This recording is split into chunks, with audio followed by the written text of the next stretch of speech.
Take me home.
What up, everybody? Welcome to another live stream here at Electrical Code Academy. My name's Paul Abernathy, your host, and welcome to another live stream. This live stream tonight is brought to you by Electrical Code Academy Incorporated, as well as in support of electricianpride.com, your one-stop shop for all of your goodies and swag with electrical stuff written all over it, electrician, master electrician, and whatnot. If you haven't checked it out, please do yourself a favor, do me a favor, go on over to electricianpride.com and check out what we have to offer over there as far as your swanky wear, like these hats right here. Okay, so check that out. All right, well, again, welcome to the stream. My name is Paul Abernathy, and I'm the CEO and founder of Electrical Code Academy Incorporated. And I'm also a member of Code Making Panel 5 and Code Making Panel 17 of the 2003 edition of the National Electrical Code. Of course, I also was for the 2020 and 2017, but it's exciting. As you all probably know, September 1st, the 2023 edition of the National Electrical Code dropped, and people have been getting it now in print. I think the softbound edition is out. And the link, which is the software for the digital version of the code book, is out by NFPA. And if you haven't watched my video where I talk about Link, it is amazing and I love it. In fact, we're going to use Link today to go over and look at some of the code changes. But if you want to get access to that, just go to NFPA's website and you will see that you can download and get Link for 2 weeks. I believe you can try it out. After that, I believe it's like $120 a year, but it is well worth it. It is something that can give in your hand, access to the National Electrical Code, plus a bunch of other NFPA documents. You can get access to it. And it goes all the way back to the 2008 edition of the National Electrical Code. Now, they have a feature in there called the NEC Direct, which is kind of a suggestive thing that helps you find code references. If you've noticed that, it's still on the 2020 edition of the NEC when it comes to that, but it hasn't updated that to the 2023 yet, but I understand that that's probably going to come after the first of the year, probably in the first quarter. They'll be adding that type of thing. Okay, so at any rate, so welcome. Where am I licensed? I am actually licensed in Virginia, and I'm licensed in Texas. Okay, so and if you're new to the channel, make sure you check out all our other videos and stuff like that. Also, check out our website, electricalcodeacademy.com, and you can see there as well other different offerings that we have that you can check that out. Okay. All right, so we're going to get started. So what we're going to do is we're going to kind of go through the changes, and this is going to be a multi-part series. All right, so we're going to be looking starting at 210. So we did jump over 100 and 110. We did jump over 200, but that's intentional. Okay, we're going to be covering those in a later date because this is a multi-part series. So we're going to be looking at a lot of things, but I wanted to jump into the 210 and start from 210 and be able to deal with that. So that's where we're actually going to kick it off tonight. Okay, so let's go on and get into it because we have a lot to cover in a short amount of time. And I just want you to know that subscribe because we will be doing a second part until we finish these changes in this code. Now, I'm probably going to go into a lot more changes, and that's the difference. There are analyses of change out there, other documents that are out there, and they kind of cover some of the things, but they don't cover everything. So we're going to try to cover as much as we can, and that's going to be the mission moving forward is to cover as much as we can. Answer a couple questions for you. No, you don't get continuing education credit for this. This is something that you're doing because you want to learn about the changes that are coming. But again, anybody's begging to ask that, you do not get continuing ed for this. So anyway, let's go on and get to those changes. All right, so what I've got is we're looking at link, and I have got my code book, my 2020 edition right here in front of me. Okay, so right here, well, it's green, you can't see what that is. I got my code book right here so I can kind of look at it. Plus we'll have it on the screen. And we'll look at some of the comparisons when it comes to the code changes and things like that. But we want to cover as many as we can, but we're probably not going to get into the same detail of why something happened in a certain way. Now, if you ever want to get into the, the nuances of why something changed, remember that if you get a free account from NFPA, if you don't have to pay for this, then you can get access and you can look at things like the public inputs and public comments, and you can see more in depth of why things change. And it makes you a much better code person, if you will, if that's the term to use. It makes you much better if you can go and try to understand why things are the way they are, right? And those type of changes. Some of the things might be common sense, but some of the stuff is not.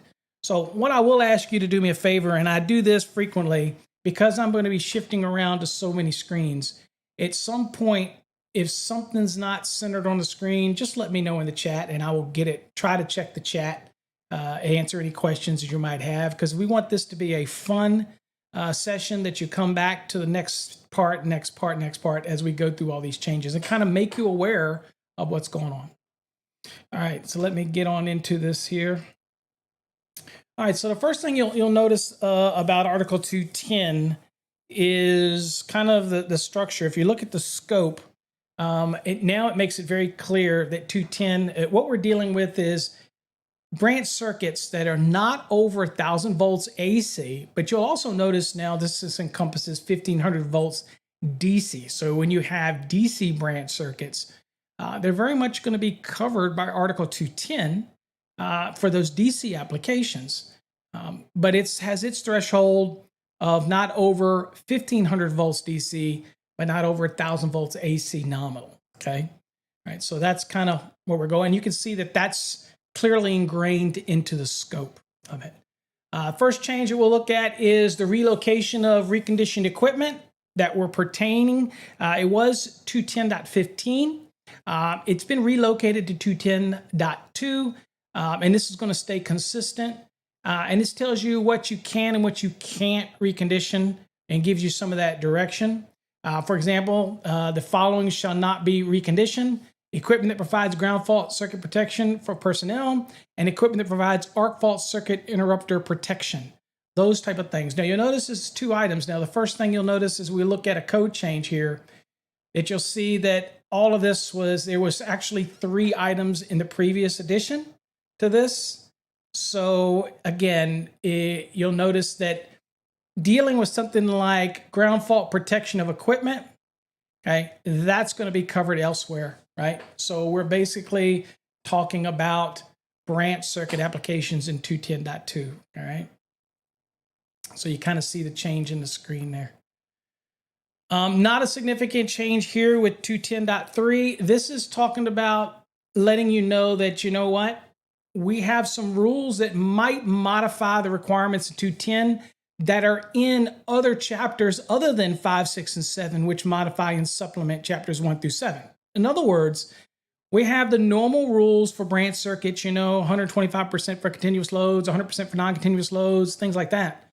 And we size conductors 210.19 accordingly and all that.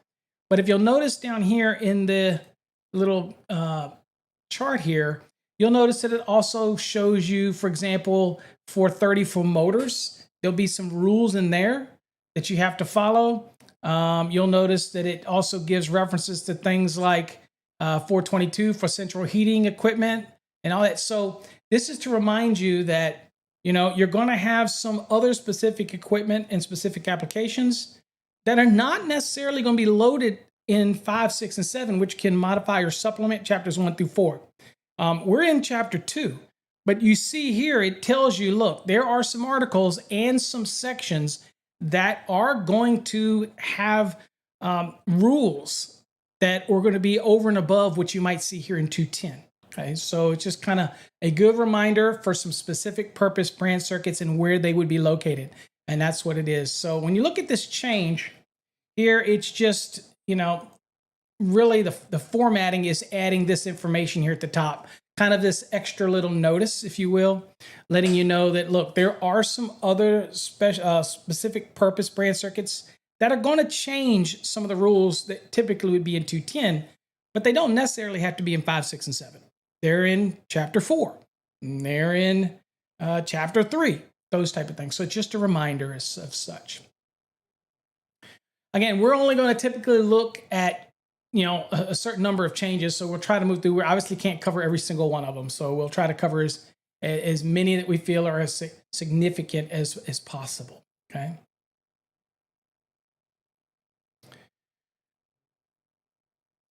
And most of these are just add additional verbs. Although I should mention the other beautiful thing about Link, if you haven't noticed it yet, is it does gray out the changes just like it would in your code book. So you can kind of see what changes you're running into. Okay. Other just changes, let's get into 210.8. So this is where we're going to get more of our significant changes. You'll notice up here now, there's going to be a lot more use now of GFCI versus the phrase ground fault circuit interrupter. So it was a concerted effort to insert Class A where necessary. There's been a concerted effort to come down and use the acronyms GFCI rather than the entire ground fault circuit interrupter phrase in the application. And you'll notice with 210.8, if you have the 2020 version, and I'll show you here, there was a lot more verbiage here in the intro.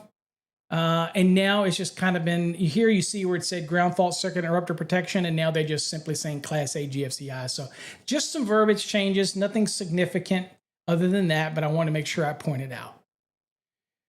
Now, when you're looking at the locations for GFCI protection expansion, and that's the big thing that people are talking about, GFCI expansion, you're going to know in dwelling units, you're going to notice some differences here. One of the things you're going to notice, and I'll bring it up side by side, and I'm going to make sure that this is showing that way. Yeah, so it might be harder for you to see, but I want to make sure that it is showing. Now, this might look similar here, but what you'll notice is that when you get to crawl spaces, you get to kitchens, you'll notice that when it made a reference to kitchens, it talked about where the receptacles are installed to serve the countertop surface. So on the right is 2020. On the left with all the tan, that is 2023. Okay. So you can see that kitchens, so GFCI now, 125 volt through 250 volt receptacles that are 150 volts or less to ground. So that's pretty much in your dwelling going to be all receptacles in a kitchen are going to have to be GFCI protected. Probably have already heard us talk about that many times, but that is taking place. Areas with the sink and permanent provision for food preparation, beverage preparation, or cooking. So wet bars with sinks, those type of things. If it's an area with sink and permanent provision for food preparation, beverage preparation, or cooking, this is going to cover all of those areas that were kind of gray when it came to whether it was a kitchen or not. And we have a definition of kitchen, but we're going to catch all these areas now that are going to require to have GFCI protection. Okay, so kitchens, not just the countertop, but also all of the ones that meet 210.52 around the wall. Those are all going to have to be GFCI protection as well. Okay. As you can see, sinks stayed the same. This is sinks anywhere in there. Okay. So everything else pretty much stayed the same, except for us applying this to all kitchens now. Okay. But one of the significant changes is here. You notice when there's an exception to something specific, it's inside of the balance of the code, right? Here, you'll notice that all the exceptions are, and I'll go and close this so we can look at it. All of the exceptions are now underneath. So you have 4 exceptions to the GFCI requirements. Okay? Now, all these are the way they are. They're not totally new, except for number 4 is new. But this, again, you still have the situation for snow melting, de-icing, pipeline. You still have that exception. You have receptacles supplying only permanent installed permanent security systems. Okay, you can omit GFCI for that. These listed weight supporting ceiling receptacles, the WSCR, these 2 mating systems type of receptacles, those are excluded. Okay, unless those have something that goes onto it like a fan or something that has a built-in receptacle. Then if it's in those areas, and it still has to be GFCI protected. But when we're talking about just the receptacle of those listed weight supporting ceiling receptacles and its actual attachment fitting, how they go together, those are not required to be GFCI protected. Okay. Now, the last one is the exception, and this is the factory installed receptacles that are not readily accessible. Okay, so they're not readily, means you have to get to them with a ladder or something like that, and are mounted internally to bathroom exhaust fan assemblies shall not require GFCI protection unless required by the installation instructions or listing. So if a manufacturer requires that ceiling fan, this exhaust fan in a bathroom to be GFCI protected, then it will have to be GFCI protected. But I'm sure you've seen them where you have the guts you put in the frame, and then you put the fan in later within the receptacle, it plugs right into it. So those would not have to be GFCI protected. It is a receptacle, all right? But it is a bathroom, let's say. It's not required to be GFCI protected. I'm using bathroom as it's just how the rule here to bathroom exhaust fans. So in this case, people have wondered, well, it's a receptacle. If it's in the bathroom, did it have to be GFCI protected? Now it does not. Okay. The next changes that we see are other than dwellings to 10.8. And you'll see that in the 2020 code, and I'll show you, the 2020 code, kitchens was kind of combined here. You had kitchens or areas with the sink and permanent provisions for either food preparation or cooking. Well, they've split those up. So other than dwellings, so kitchens are going to require it. And again, we're talking other than dwellings. So kitchens are going to require it. They did before, but now the areas with sinks and permanent provision for food preparation, same kind of language as for the dwellings, has now been added as well. But one of the new ones that were added here is the buffet. So buffet serving areas where permanent provisions for food serving, so that's those islands where there are permanent provisions for it, things like that, that is now going to require GFCI protection. Okay. Now, again, remember, this is receptacle rules in A and B. We're going to have some other ones that are not, but these are A and B, are receptacle driven. Okay. So if these buffets plug into receptacles and things like that, then it's going to have that GFCI protection type of thing. The other change that took place, if you look here, sinks.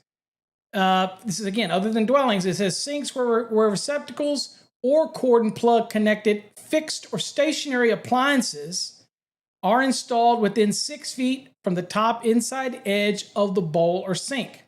Okay.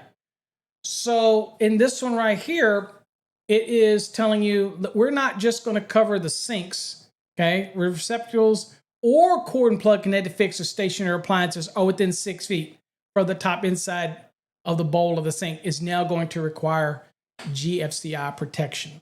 Okay, didn't apply over here in the 2020, which is on the right, but it now is going to pick up this as well. So again, sinks where receptacles or cord and plug connected, these are fixed or stationary appliances. And we say cord and plug connected, that means they're plugging into some receptacle. Then if they're within 6 feet, guess what? GFCI protection. Okay. Let's see here. Aquariums. So if you happen to be somebody out there that opens a bait shop, and you own a bait shop, you have bait wells, aquariums in pet store, all those type of things are going to what? Aquariums, bait wells, and similar open aquatic vessels or containers, such as tanks or bowls, where receptacles are installed within 6 feet from the top inside edge of the rim or from the conductive support framing. So maybe these bowls are being held in metal frames, or the weight, if you will, have to be GFCI protected. Okay, so we're getting that 6 foot rule kicking in. Let me get rid of this over here for you so you can get more on screen. All right, and again, we still have exceptions here. You'll notice that there is 6 of them here that you have that have been introduced in the 2023 edition of the National Electrical Code. Okay. Now, each one of these exceptions, the first one, again, is snow melting de-icing. Used to that one. Exception number 2, receptacles on rooftops shall not be required to be readily accessible other than from the rooftop. Okay, so that means general requirement for GFCIs are to be readily accessible. Well, people made an argument that if the GFCI that was on the roof, because it's outdoors or on rooftops, could be both are covered here, were not technically readily accessible because you had to get up on the roof. And maybe it was a ladder that wasn't, it's kind of an extended ladder. You couldn't actually get to it. Did it meet that requirement if it was up on a rooftop and it was access to it was limited? Now they say it only needs to be readily accessible from the actual rooftop itself. Makes sense, right? Exception number 3 is receptacles or cord and plug connected fixed or stationary appliances installed within 6 feet from the top inside edge of the bowl or sink shall not require to be GFCI protected for industrial establishments where the conditions of maintenance and supervision ensure that only qualified persons are involved, okay, and assured equipment grounding conductor programs in accordance with 590.6b2, okay, 590 is being temporary applications, shall be permitted for only those receptacle outlets used to supply equipment that would create a greater hazard. So if you're doing this installation and you have a cord and plug receptacle and it's fixed or stationary appliances that are going to plug into it, and you've got that 6 foot measurement, but that GFCI could create a greater hazard because it's an industrial establishment, maybe for testing, who knows what. If that creates a greater hazard than the fact that it's not, that the GFCI could shut it off and cause a bigger problem, then you get to forego the GFCI requirement. Okay. Exception number 4, again, another receptacle or cord and plug connected fixed and stationary appliances installed within 6 feet of the top inside edge of a bowl or sink shall not be required to have GFCI protection in industrial laboratories. Okay, so you had industrial establishments, you have industrial laboratories where the receptacles are used to supply equipment, if removed, creates a greater hazard. Labs, for example, where they do testing and things like that. it could create a greater hazard trying to meet this rule to put it on GFCI and have it trip off for some reason. And maybe there's some kind of suppression system or something that plugs into something or whatever, and you lose power, and now it can spontaneous chain reaction or something. I'm making all that up, but that could happen. So you get to say, I'll forget the GFCI. The exception allows me to say, forget about it. And I just do it. So this is one of those that allow you to do that. These aren't new, by the way. They're just the way they're placed. These were still in the 2020 edition of the NEC for the most part, except for the fixed and stationary application. That wasn't in the 2020. Of course, you have receptacles located at patient bed locations in a Category 2 or a Category 1 space of a healthcare facility shall be permitted to comply. So, again, these are around the bed. And typically, you're going to have like the headboard. You're going to have life support things possibly plug. These are real critical things that, so, in those locations, you don't have to worry about it. Now, that doesn't forego the requirement if you have a bathroom that has GFCI in there. We're just talking about that patient bed location, okay? Right around the patient bed, that scenario. And of course, number 6 is kind of the same before. That's those new weight supporting ceiling receptacles. Now, I asked my brother, who installs an awful lot of, still very active, and I asked him if he's seen any of these devices yet. And they were first introduced to us as a code panel back, I think, in 2017 or might even been 2014. And they're in the code. My understanding is they're licensed by one company, but others could use it. But I asked him, has he seen it anywhere? And he has not. Basically, it's just a mating device, just like it's a receptacle. Okay. So you put one, the attachment fitting goes on the fan or the heavy luminaire, and the receptacle device portion goes in the box, and they mate together, and it supports the weight. Well, what we're saying is those don't have to be GFCI protected, okay? Those don't. However, if a general purpose convenient receptacle is integral, built into it, say, for some reason, if that's the case, then GFCI protection would be required. The exception only applies to that device, okay? So you've seen it. I'm sure you've been in a hotel. This is not what we're talking about, but I'm sure you've been in a hotel where you see a lamp and then a lamp has a receptacle built into it. That type of scenario. So in this case, if you had a luminaire or a ceiling fan, I can't imagine a ceiling fan, but say a luminaire that mates together with this device that's put in it, that's exempt if it was in one of those locations for GFCI.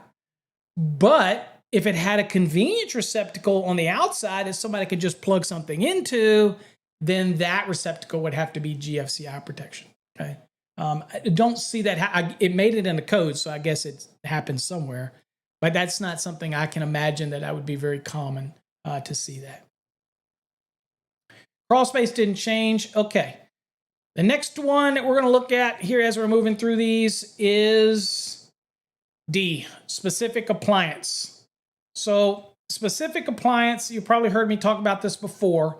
GFCI protection shall be provided for branch circuits or outlets. So it's not just, the outlet is the location where you take the power from, right? The branch circuit can be from the source. Either way, you can protect it at the outlet, you can protect it in the branch circuit, upstream, right at the breaker, whatever. But you're going to have to provide GFCI protection now for the following appliances that are rated 150 volts or less to ground and 60 amperes or less. Okay, so they've got to be 150 volts or less to ground, 120, 240, those would be, any of those would be 120 volts to ground, so it would be 150 or less, so that would be required. And it would also apply, it says, to three-phase, so 120, 208. That's example. One of the phases to ground would be 120. So that falls in that 150 volts or less, and as long as it's 60 amperes or less. Okay. If that's the case, automotive vacuum machines, drinking water coolers, bottle fill stations like you'd have in a gym, those are going to be GFCI protected now. High pressure spray and wash machines, GFCI protected. Tire inflation machines, GFCI protected. Vending machines, GFCI protected. Sump pumps, yes, people think that sump pumps don't get GFCI protected. We've been hearing that for quite a few cycles now. They absolutely do, whether you like it or not. It doesn't really matter, in my opinion. They're going to be GFCI protected. Dishwashers, which has been there, but still added to the list. Here's the ones that are going to shock people again, is electric ranges, wall-mounted ovens, counter-mounted cooking units, cooktops, clothes dryers, and microwave ovens are all going to be GFCI protected now. Now, granted, these receptacles are also the receptacles would be in a kitchen. So they would be required to be GFCI protected in a dwelling in accordance with 210.8a. The one thing about it is we know that you're not going to get a GFCI device for any of these things. Now you might, which you plug into a sump pump or something like that, but typically not. Sorry about that. I don't know why it logged me off. All right. So let's see here. Get back to where I was. I'm not sure why it logged me off. It didn't like me doing it for some reason. All right. Okay. Let me get back here. All right. So all those things are going to be GFCI protected. Outdoor outlets. A lot of people have been talking about that lately. The only significant change here is that it kind of broke it out. If you look at what it was in the 2020 edition right here, it just kind of was a big rambling sentence, right? And it kind of didn't really give any specific, it just says outdoor outlets. And that's it, right? So here's what you've got for the 2023 for dwellings. Okay, so that's a key, dwellings. It says all outdoor outlets other than those covered in 210.8a exception number 1. Okay. And again, exception number 1 was the one for the de-icing and things like that. It says including outlets installed in the following locations. So all outdoor other than those and other than the exception. So all of them, including the following locations and supplied by single phase branch circuit rated 150 volts or less, 50 amperes or less, shall be provided with GFCI protection. So garages that have floor located at or below grade level, I think we did this in the past anyway, but they're going to have GFCI protection. Accessory buildings, GFCI protection. Boat houses, GFCI protection. Okay. And of course, you also have to remember that this is talking about those all outdoor outlets. It's still going to have all those requirements in 210.8a anyway that you got to meet as well. So you get that. Now, if the equipment supplied by an outlet covered under this requirement of this section is replaced. Now, this is huge. It says the outlet shall be supplied with GFCI protection. So when we say outlet, of course, we understand we're not talking about the receptacle, right? So outlets can be very broad. So outdoor air conditioning equipment, you had the disconnecting means, and that location, you start looking at it, that is an outlet location. Whether you like it or not, that is what the code panelists distinguish that. And so at that point, it would kick in and require HVAC systems to be GFCI protected. But so it's not just the receptacle. They're already covered in 210.8a. So this is covering those other applications as well. Outdoor outlets. Again, not talking specifically receptacle outlets, although it could cover receptacle outlets because the receptacle, being a device, goes in an outlet. You get that. So down here you have two exceptions. Exception number 1 says GFCI protection should not be required for lighting outlets other than those covered in 210.8c. So that's not required in C. And of course, if you don't remember what C was, that's the crawl space, that type of thing. So again, lighting outlets, the lights that are outside your exit, outside your front door, your back door, those things, lighting outlets, not required. But the crawl space, still required. All right, that's what that means. And that's not new. The only thing changing here is that they're getting rid of saying the whole phrase, ground fault circuit interrupter. They're just saying GFCI now. Exception number 2. Okay, so here's an exception that is saying, okay, what about those HVAC systems? Now, originally this all came up because of the mini split application. I think Texas is one of the first few who raised a stink about these things, where the leakage current on those those machines or the equipment would causing GFCIs to trip. So here's what they stated: GFCI protection shall not be required for listed HVAC equipment. Okay, so shall not be required. This exception shall expire on September 1, 2026. So the significance of this is that it says GFCI protection shall not be required for listed HVAC equipment. Very, very broad. So this is kind of giving them a reprieve, if you will, until September 1st, 2026. So the hope is by then they have whatever issues they believe they have are resolved. Okay. And I'm just going to look down here. Okay. The next one we're going to talk about is the garage branch circuit. A lot of people through the years thought that any branch circuit that you take to a garage had to be 20 amperes. Well, true, you have to have at least one branch circuit that's 20 amperes. But for some reason, when people would bring other circuits to the garage, they thought that they had to be 20 amp as well, that you couldn't bring a 15 amp in there. Now, of course, some of us knew better, and we brought 15 amps individual branch circuit to things like central vac systems or whatnot. So we did that. So the code cleared that up in the 2020, made it very clear that you could have additional circuits in there, and they didn't all necessarily have to be 20 ampere. Okay, but let's look at this here. It says, in addition to the number of branch circuits required by other parts of this section, and that was, again, these up here: laundry, bathroom, small appliance, and what have you.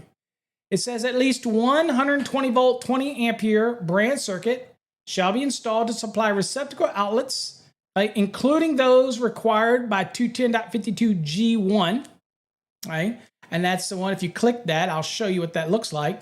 These are the one that's to serve each vehicle bay, okay? And they can't be higher than 5.5 feet. So even to serve those. But this goes to say that, you know what? I can also supply receptacle. It says including those. So this would allow me to pick up the garage door opener application or whatnot in the garage, okay? Those type of things, okay? But only receptacle outlets at this point, right? Now, it says it shall have no other outlets, and what it means is no lighting outlets, things like that. Now, it says additional branch circuits. Now, here's what was added in the 2023 to kind of hammer home that it's okay to have other circuits in there that are not 20 amp. It says additional branch circuit rated 15 amperes or greater shall be permitted to serve receptacle outlets other than those required by 210.52G1. So you still got to have at least the 120 amp that serves the receptacles for the vehicle bay. That's a given, okay? But if you want to bring additional 15 amperes or 20 amperes, it's perfectly fine. You could serve other receptacle outlets in there. That's perfectly acceptable. Not a problem at all if that's what you want to do. So the language in the 2023 makes it extremely clear. They were not really restricting your application. Now, the exception number 2 is huge, and I noticed that this doesn't get talked about in a lot of the analysis books. So I want to explain this exception here. Now, this exception is for a single vehicle bay garage, and it is very similar to what we do with 210.11C3, the exception, whereas we bring one 20 amp circuit to a bathroom, that we can do the lighting and the receptacles in that bathroom as long as we don't leave that bathroom. You with me? Well, that's what it's doing here. Same concept. And it says, look, where the 20 amp circuit supplies a single vehicle bay garage, it's just one vehicle bay. That's it. It says outlets. Now notice it doesn't say receptacle outlets. It just says outlets for other equipment within the same garage shall be permitted to be supplied in accordance with 210.23B1 and B2. So what is that saying? That's saying that I can run one 20 amp branch circuit, the required 20 amp branch circuit, and I can pick up everything in that garage. Now, it reminds us to be careful here because if you see B1 talks about cord and plugs and it limits the load on the receptacle. And of course, again, B1, I'll pop it up here, 80% for these cord and plug connected utilization equipment not fastened in place. And of course, B2 is 50% for those that are fastened in place. So it's one of those things that you have to be real careful because typically if you did this, you will be picking up the light because there's probably only one light. You will be picking up the garage door opener. You will be picking up the receptacle for that that vehicle bay. And that's what exception number 2 is allowing you to do. Okay, so that is new for the 2023 edition of the NEC. And again, it's very similar to this right here. In fact, it's almost the same verbiage. They almost cut and paste it. Instead of saying single bathroom, it says single vehicle bay garage. And everything else is a cut and paste, except for anywhere it says bathrooms, they substitute it garage. Okay, there you go. 210.12 AFCIs, everybody's favorite topic. Nothing overly significant here.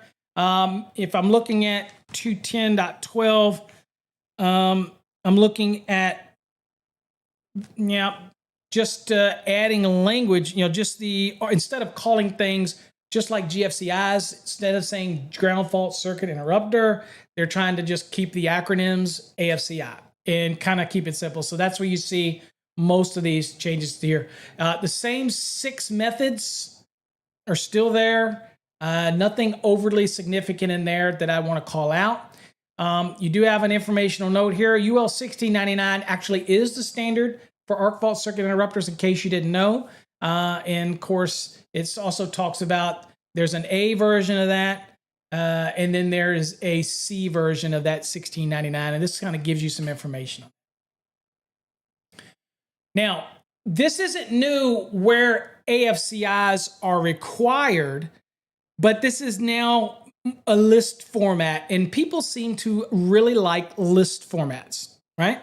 So the structure is different because now you have a B, whereas this has changed to where this is an A now, and used to be A was the dwelling units, and it would list all the different locations. Now it starts off by giving you the means of protection, and then now it gives you a B, and B is going to give you all of the locations. Now, one thing you're going to notice in here is they've added 10 amps here now. So the code is now going to allow 10 amp overcurrent devices. Again, limited in what you could do with it, but they are introducing 10 amps now into the code. So 10 amps, 15 and 20 amps. Again, you've got your locations. All of these are the same as it was before, so be no surprises here. A lot of people heard rumors about certain locations, but again, they don't see any dramatic surprises that have been added here. One of the things now is C, which used to be B, which is dormitory units in the 2020 code. Now it's C, and you'll notice that they've labeled it dormitory unit as, again, not specifically like you simply think of like a dormitory in college. It can apply to many, many things. And we have a definition of dormitory unit. So in this case now, you know that this is talking about the branch circuit because it says 120 volts. So it now is going to require what? It says all 120 volts, single phase, 10, 15, and 20 ampere branch circuit supplying outlets or devices installed in the following locations shall be protected by any of the means in 210.12 A1 through A6, which really hasn't changed. Bedrooms, living rooms, hallways, closets, bathrooms, and similar locations, again, dwelling units. Okay? So if you have the dormitory unit, I shouldn't say dwelling units, dormitory unit, sorry. If you have a bedroom in a dormitory in a college, there you go. AFCI protection. Dormitory for the living rooms, hallways, closets in the dormitory unit are going to require all of this GFCI protection. The big change here is now we've added 10 amps to that list. Now, other occupancies. Here you see the list is growing, and you'll notice that it's added that 10 again. But when we say other occupancies, now we're going to be covering guest rooms, guest suites, and hotels and motels. That was already there. Areas used exclusively as patient sleeping rooms and nursing homes and limited care facilities. So the patient sleeping rooms are going to have AFCI protection on those branch circuits. Okay. Also, areas designed for exclusively as sleeping quarters in fire stations, police stations, ambulance stations, rescue stations, ranger stations, and similar locations are now going to have AFCI protection on those branch circuit that supplies those sleeping quarters are going to be required in the this edition of the National Electrical Code, the 2023. And again, no big significant changes there that we want to look at. The next one is 210.17, guest rooms and guest suites. So what was added here is guest rooms and guest suites, but they also now have added assistant living facilities. Okay. So where does this say? Well, guest rooms and guest suites in the following occupancies that are provided with permanent provisions for cooking shall have branch circuits installed to meet the rules for dwelling units. Okay, so we're out of 210.12 now for AFCI. We are now in the requirements that's saying, well, for guest rooms, guest suites in the following occupancy, so hotels, motels, and assisted living facilities, where they have permanent provisions for cooking, they shall have the branch circuits, and they got to follow the same rules as a dwelling unit. The 6 and 12, the all those type of things. And if it has permanent provisions for cooking, then you've got kitchen rules, all those type of things that they have to follow, right? So that is 210.17 in the NEC. Now, if you look in the code, previously 210.17 only covered guest rooms and guest suites. So the addition here is assisted living. That was been added, and it's very similar to like a hotel and motel, so it makes sense. But we have to make sure that we follow all those 210.52 spacing rules that we normally would. All right, so rating of branch circuits, 210.18, you see that 10 amps was added there. It reminds you that that is not for receptacles. So however we expand this and we allow these 10 amp circuits to be utilized, you have to remember that that is not going to be something that's applicable to receptacle outlets. Lighting outlets, okay. Individual branch circuits for specific appliances, possibly, but not for receptacle outlets. Not going to be something that we can do. All right, 210.19, just to remind you that this is very much voltage driven. And so we made sure they added in here to let you know that the branch circuit conductors for circuits not exceeding 1,000 volts AC or 1,500 volts DC, and then you go into the sizing. This is where you get the sizing in. Again, not significant change, but this is where you talk about where conductors that are continuous load at 125% for the branch circuit, that are non-continuous is 100%, those type of things. So these are the rules that you get here. One thing that was added is the exception number 1, which is saying, look, this was in feeders before. We had this allowance where if you had, say you had 2 panels, you had a feeder that's going to be feeding another panel, and they go up into, let's say, junction boxes, maybe tap boxes, splice boxes. Well, the limitations on those overcurrent devices to the terminal ratings typically or limited to the rating of the device was limited to whatever like the overcurrent device terminals. Well, once you get up into those tab boxes, then you have an allowance here. Here's what it says. If the assembly, including the overcurrent device protecting the branch circuit, is listed for operation at 100% of its rating, the ampacity of the branch circuit conductors shall be permitted to be not less than the sum of the continuous load plus the non-continuous load. So basically, if the breaker's rated 100, we've seen this for rules for the feeder. If the breakers are rated at 100, then I can take it at 100. It's not an issue, okay, for that. But very limited overcurrent devices are typically not going to be rated 100% of its rating. Most of them are going to be limited 80%. for continuous loads. But the exception is here now. And of course, the one I was talking about going up from the feeders up into the junction boxes, and that exception is still here, right here. And remember, what that is saying is if I go from, let's say, branch circuit from a panel up into a junction box, and I'm going to run 100 feet into another junction box, and I'm going to drop down to terminals, and your terminals are going to be limited at wherever the supply is or wherever the load side is, then they're going to be limited. But the portion it runs between us that might be through what's called pressure connectors, things like that, then they might not have the same limitation that you would have on the load end or the supply end from a breaker or whatever device it might be terminating on that does have those terminal limitations. So up there, that the connecting between them might not have it. Now, be careful because that's not going to play any role when non-metallic sheath cable and stuff like that. It's still going to be limited to 60 degrees, all that kind of good stuff. But the exception is here, and this is an exception to number 1 and number 2, okay? Not really a change. The big change here was to remind you that even with branch circuits, if it's 100% rated, then you take the continuous at 100%, you take the non-continuous at 100%, as long as the overcurrent device is rated 100%. Just reminding us more. And let's see here. Okay, so for single receptacles, no change here except for in the information note. Just remind you to say, do you know the difference between a single receptacle, a duplex receptacle, all those type of things. So there is a definition in Article 100, obviously for receptacles. So if you see here on the right, this was a 2020. This is a 2023 on the left. This is reminding you that go to Article 100 to see the definition of receptacle. A single receptacle, so it could be one strap or yoke. It's a single receptacle. A duplex, for example, is 2 receptacles on a single yoke, okay?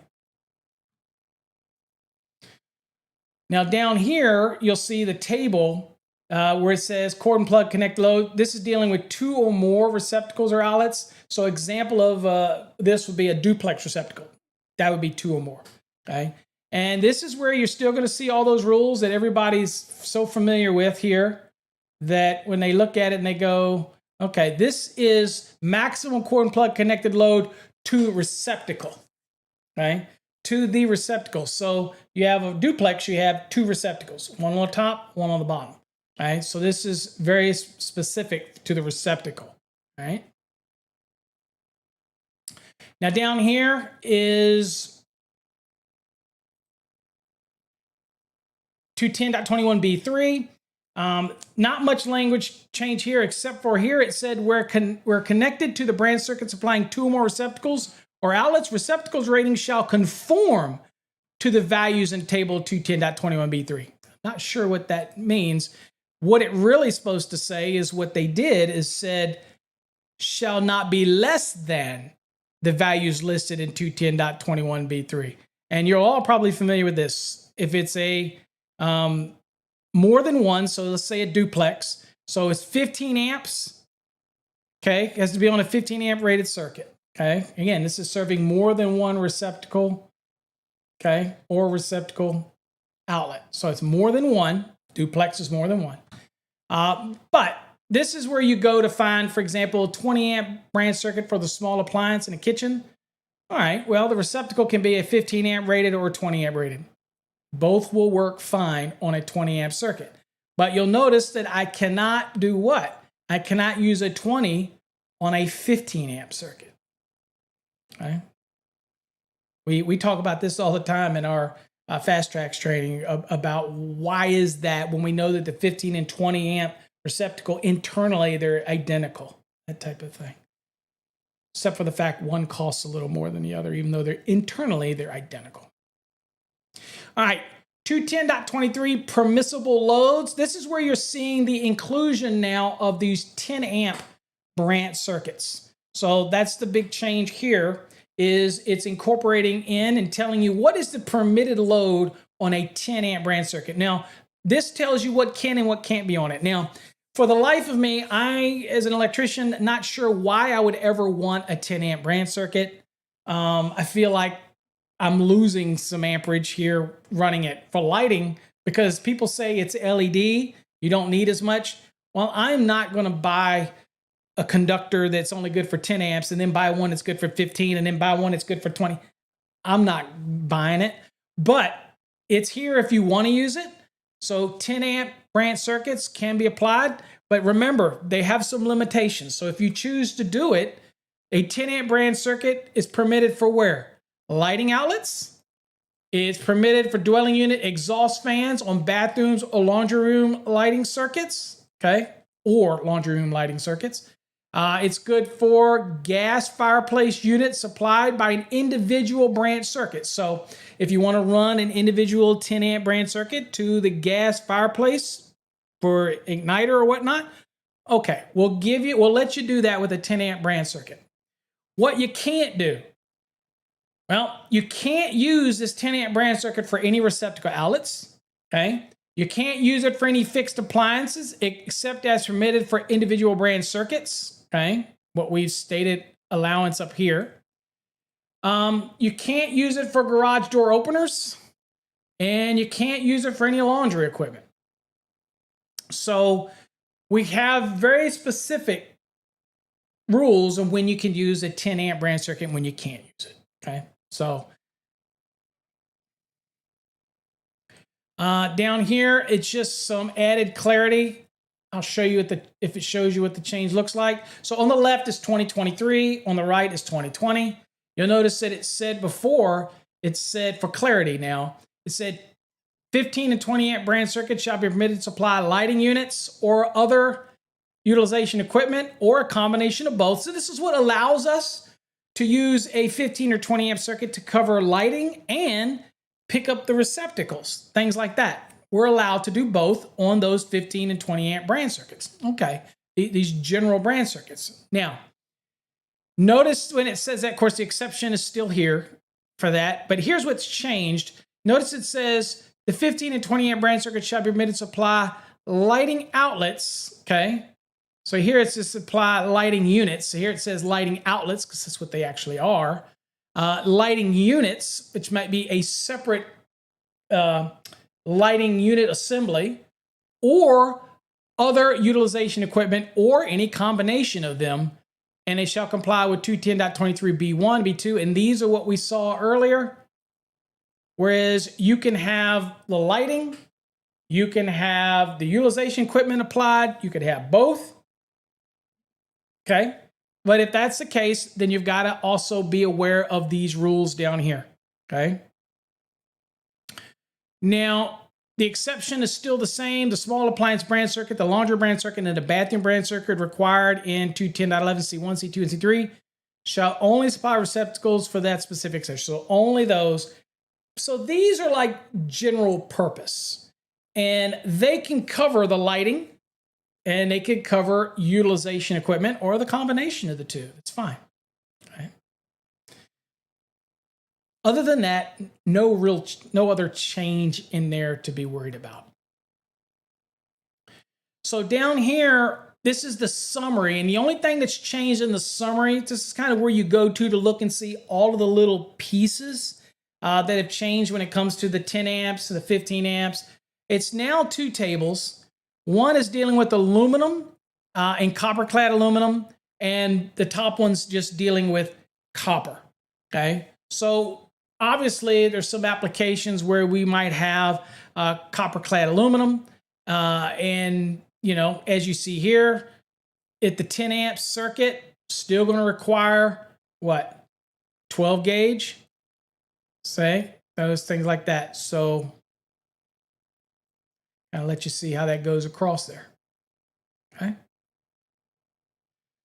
So only significant, and it gives you a little reminder down here that the branch circuit rated 10 amperes shall not supply receptacle outlets. So it's reminding you multiple times what you're limited to if you want to dabble in those 10 amp circuits.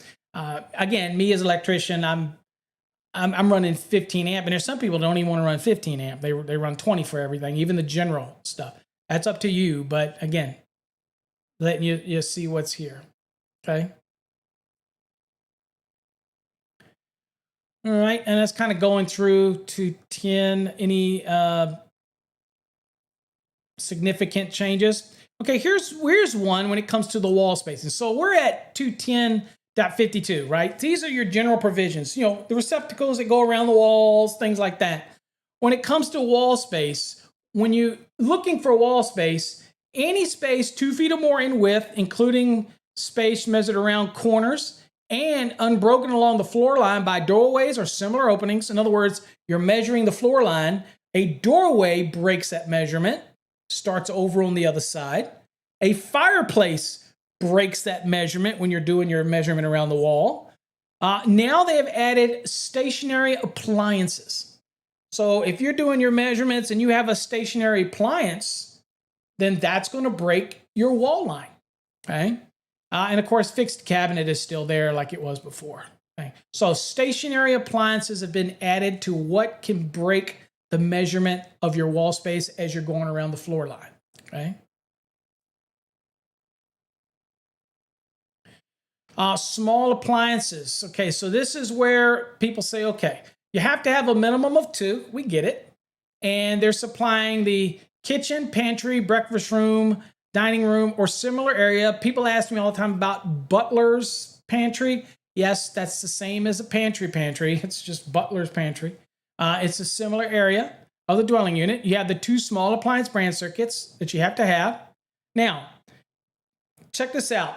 They also shall serve the wall and floor receptacles covered in 210.52a. So in those locations, the receptacles, those 2 small appliance brand circuits, they're not only covering the countertops, but they also have to cover the wall receptacles in there. And of course, y'all just saw earlier that they're going to be GFCI protected as well in there, but makes it very clear that they're going to cover that.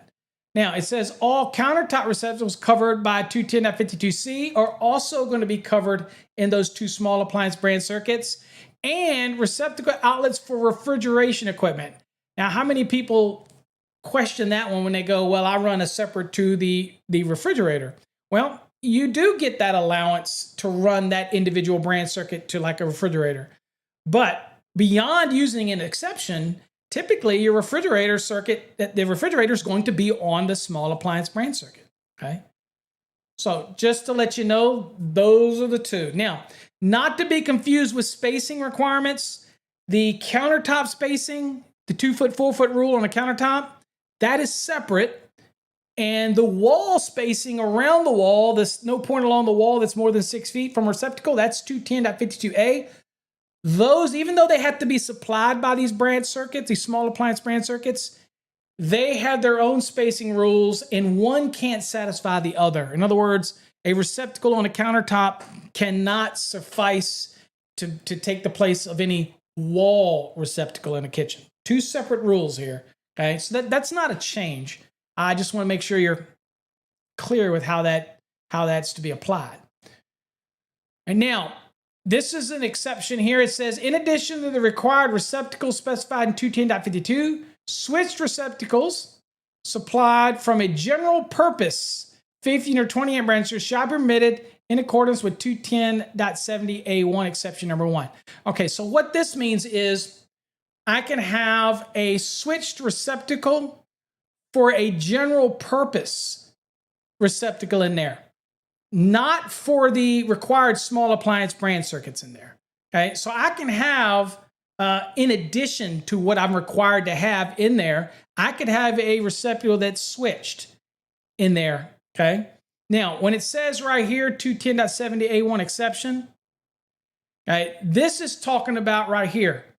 It says to have at least one lighting outlet controlled by a listed wall-mounted device. So in your habitable rooms, in your kitchens, and your laundry areas, and your bathrooms, you have to have a lighting outlet controlled by a switch or a listed wall-mounted control device. Okay. The exception says in other than kitchens, laundry room areas, and bathrooms, one or more receptacles controlled by a listed wall-mounted shall be permitted in lieu of the lighting outlet. So that's why it's saying here, it's saying in addition to the required receptacles specified in 210.52, so you got to have your normal required ones, switched receptacles supplied from a general purpose, again, not small appliance, general purpose, shall be permitted in accordance with 210.70A1. Now, notice that can't take the place in the kitchen, right? Because 210.70A1 is a kitchen. But that doesn't stop you from switching the receptacle in the dining room in lieu of a lighting outlet, in a breakfast room, in a pantry. It just can't do it in the kitchen, okay? So you could have a receptacle in the dining room, an additional one, not one of the ones that are required by the small appliance brand circuit, but an additional one. If you want to switch it in lieu of a lighting outlet, go for it. It's in addition anyway. You still got to have your small appliance brand circuit supply those receptacles, but it's in addition. And of course, exception 2 was the one where you could just go straight to a refrigerator receptacle and be fine, and not put it on the small appliance if you want. That's not a change, okay? Now, no other outlets, 2 or more small appliance brand circuits specified in 210.52B2 shall have no other outlets, okay? So these are your small appliances. You're just going to do receptacle outlets. That's it, as pertaining. Of course, you have some exceptions. Exception allows you to say, well, what about those small appliances? Well, it's still going to allow you to do an electric clock in any of the rooms specified in 210.52B1. Right? We just saw what that is. So any of these, you could have the small appliance supply electric clock. I don't ever see those anymore. Okay. And it says it shall be allowed to do so by the small appliance brand circuit. Well, we kind of already knew that. That's why it's here. But this just adds clarity to it. Down here, same concept. This has already been in the code. It's talking about you can take the small appliance brand circuit and supply, let's say, the igniter for a gas range oven counter-mounted cooking unit.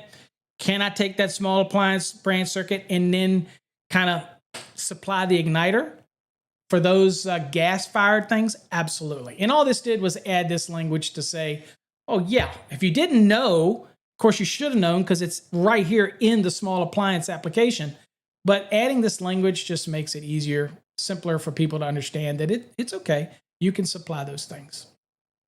All right.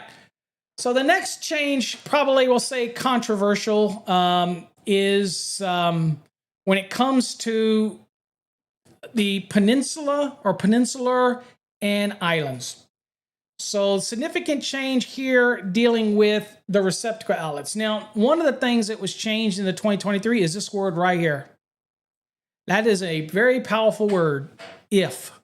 So we spent a lot of time in previous code cycles, and I'll show you the change. See all this when it comes to the required receptacles, 9 square feet, in fraction thereof, and then the next 18 square feet was another one, then the next 18 square foot. So that we did this so we could get more receptacles on these islands or these peninsulas, so we didn't have to use extension cords. Well, in the 2023 code, that goes away, and you do not have to put these receptacles on islands or peninsular anymore. Now, you still have to run the small appliance brand circuit over to it, and you can put it in a junction box. It's still got to be accessible so that if somebody comes along later and decides they want to put these receptacles in, that the circuit is there. But do you physically have to put them in under your inspection now? Absolutely not. So that's a significant change for 2023 for that. Now, one of the things that, and of course, receptacles have to be installed here in these locations. Again, not more than 20 feet above a countertop. They can be installed, using receptacle assemblies listed for use in countertops, like they pop up out of the countertop, all those type of things. Well, what happens if you have an island or peninsular? And this, by the way, 3 applies to all countertop receptacles spacing. But what if you have the island or peninsular that is flat across the entire, and obviously the island would be, and you come back later and you do put the receptacle in there? You'll notice what's missing in the code is the provision to put it not lower than 12 inches below the countertop surface and not installed under a 6-inch overhang from the base. That was in there and I'll show you. If you look here, that was in here, right here, in the 2020 NEC. It is not in the 2023, but have no fear. They realized that was an issue. Now, there was a big submittal of people that got injured, little kids that got hurt from pulling things off the counters. And so that was the rationale for getting rid of those receptacles on the side. That was the rationale for getting rid of the receptacles at the island anyway. Yet they're going to make you run and put the brand circuit there in a box. But somebody submitted a TIA, a temporary interim agreement, and it brings back the not lower than 12 inches and not under an overhang more than 6 inches. That is now in a TIA, and that will be something that's applicable. So this is a moment where I tell you, if you're not familiar with getting TIAs from the NFPA website and keeping them tucked into your code book, this is where you make a little note in your 2023 NEC right here, because it's not going to be in there. So right here in this little space right here, you're going to put TIA, and you're going to put no more than 12 inches below the countertop surface and not under an overhang more than 6 inches from the base. Or you're going to write TIA, and then you're going to print that TIA out, and you're going to put it in your code book, fold it in half, tuck it in there, because TIAs are applicable, okay? It's just not in the print. And in this case, it's also not in the link edition, but it is a TIA that's available over on NFPA's website. If you're not familiar with how to get TIAs, just go to NFPA's website, and then you're going to go over to codes, and you click on it, and you'll get a list of all the codes, and you'll click on NFPA 70, and you'll see the current edition. You click it, and then you'll be able to see all the TIAs in there. But I think you got to get an NFPA membership free, but you got to sign up for a free account in order to get it. But you can get those TIAs. All right, next change here is the bathrooms. And again, no significant change here, but you remember the word basin? So the basin's gone. We don't call it a basin anymore. It's just confusing. It's sink. Sink's a sink. Sink, we all know what a sink is. So the word basin's been removed. So that's not significant, but in case you were looking or hunting for the word basin, it's not in there. It's sink. Okay. Garages. All right, we have garages, accessory building, basement. Not a change for those. It's still in the code. Still the same scenario. And this is the one where you have to have at least one receptacle outlet for each vehicle bay. We kind of saw something about that earlier, and they can't be more than 5.5 feet. Okay, so it's dedicated to the vehicle bay, right?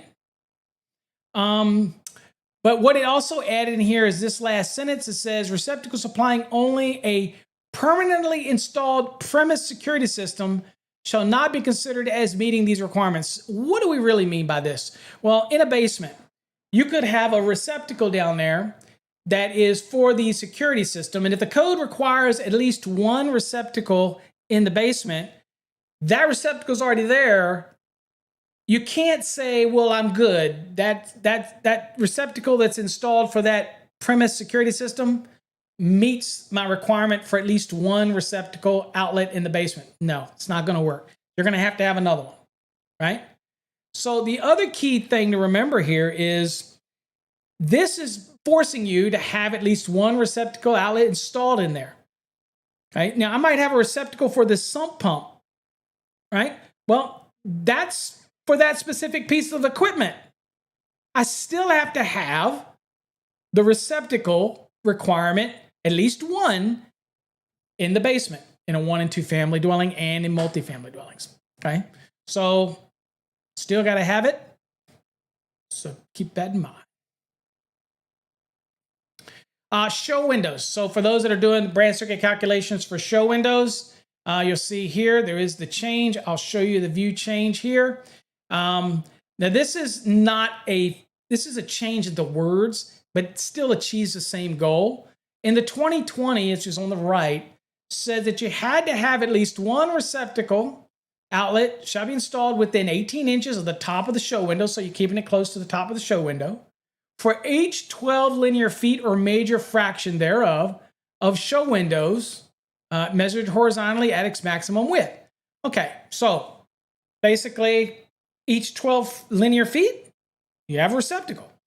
All right, so the change for that now, for those that do show windows, is it says, same concept, within 18 inches of the top of each show window, but it says at no point along the top of the show of the window shall be farther than 6 feet from a receptacle outlet. So if I have a 12-foot linear foot show window, then I would have one receptacle in the middle, right? And it can't be further away than 18 inches from the top of that window. But whether I go to the very end of that show window or the very end of the show window on either side, that receptacle is going to be within 6 feet. So kind of the same concept, but this is just simplifying it.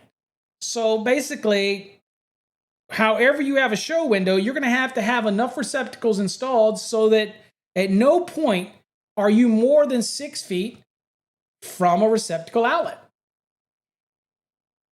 Pretty straightforward change, but that's going to ensure that your spacing is accommodating that you're not more than 6 feet. Okay. Okay, 210.63, equipment requiring servicing. No huge significant change in here that I'm too awful concerned about. Here for the indoor equipment space, not really any significant, just some reductions of wording, extra word. The one key thing I'll remind you about this is that you have other equipment downstream, right? That are not service equipment, other equipment, okay, that have dedicated equipment space. And in that dedicated equipment space, you're required to have a receptacle for servicing, right? And this says that it has to be in the same room, okay? But it reminds you that it can't be on the load side of the equipment's disconnecting means, but it could be on the supply side. And so you have various rules that are associated with that, but it can't be off the load side of that. So this is more or less just cleaning up the language a little bit, okay? And it also has to be in the same room or area where that electrical equipment is, that type of thing. Not huge changes in any of these. All right, 210.70, lighting outlet requirements. Now, what thing you'll notice here that they brought back the word actually switch again, because everything started going to wall-mounted control device. In fact, when I was doing my fast tracks and I'm grading students' work, and one of our questions asked for them to give wall-mounted control device, listed wall-mounted, and they would put switch, and I would mark it wrong. Because in the 2020 edition, it moved towards wall-mounted control devices as that only language. And its switch still was that, but we were looking for the phrase wall-mounted control device, listed wall-mounted control device. So in the 2020 code, you could have used a wall-mounted control device. Like there's some fans now that don't even have any switch, you could just run the power straight to the fan and have a remote. As long as a listed wall-mounted control device that you can mount on the wall, might have a holder, you mount it on the wall. The problem with that in the 2020 is what happens when the battery died. Then you can't control it. If I have a switch there, like a toggle switch, snap switch, I can control it the way we've done it for eons. But when I have a listed wall-mounted control device that maybe had a battery, what happens when the battery's dead? Does that mean that we can't control that luminaire at all? Well, they added this language here saying the switch or wall-mounted control device shall not rely exclusively on a battery unless a means is provided for automatically energizing the lighting outlet upon the battery failure.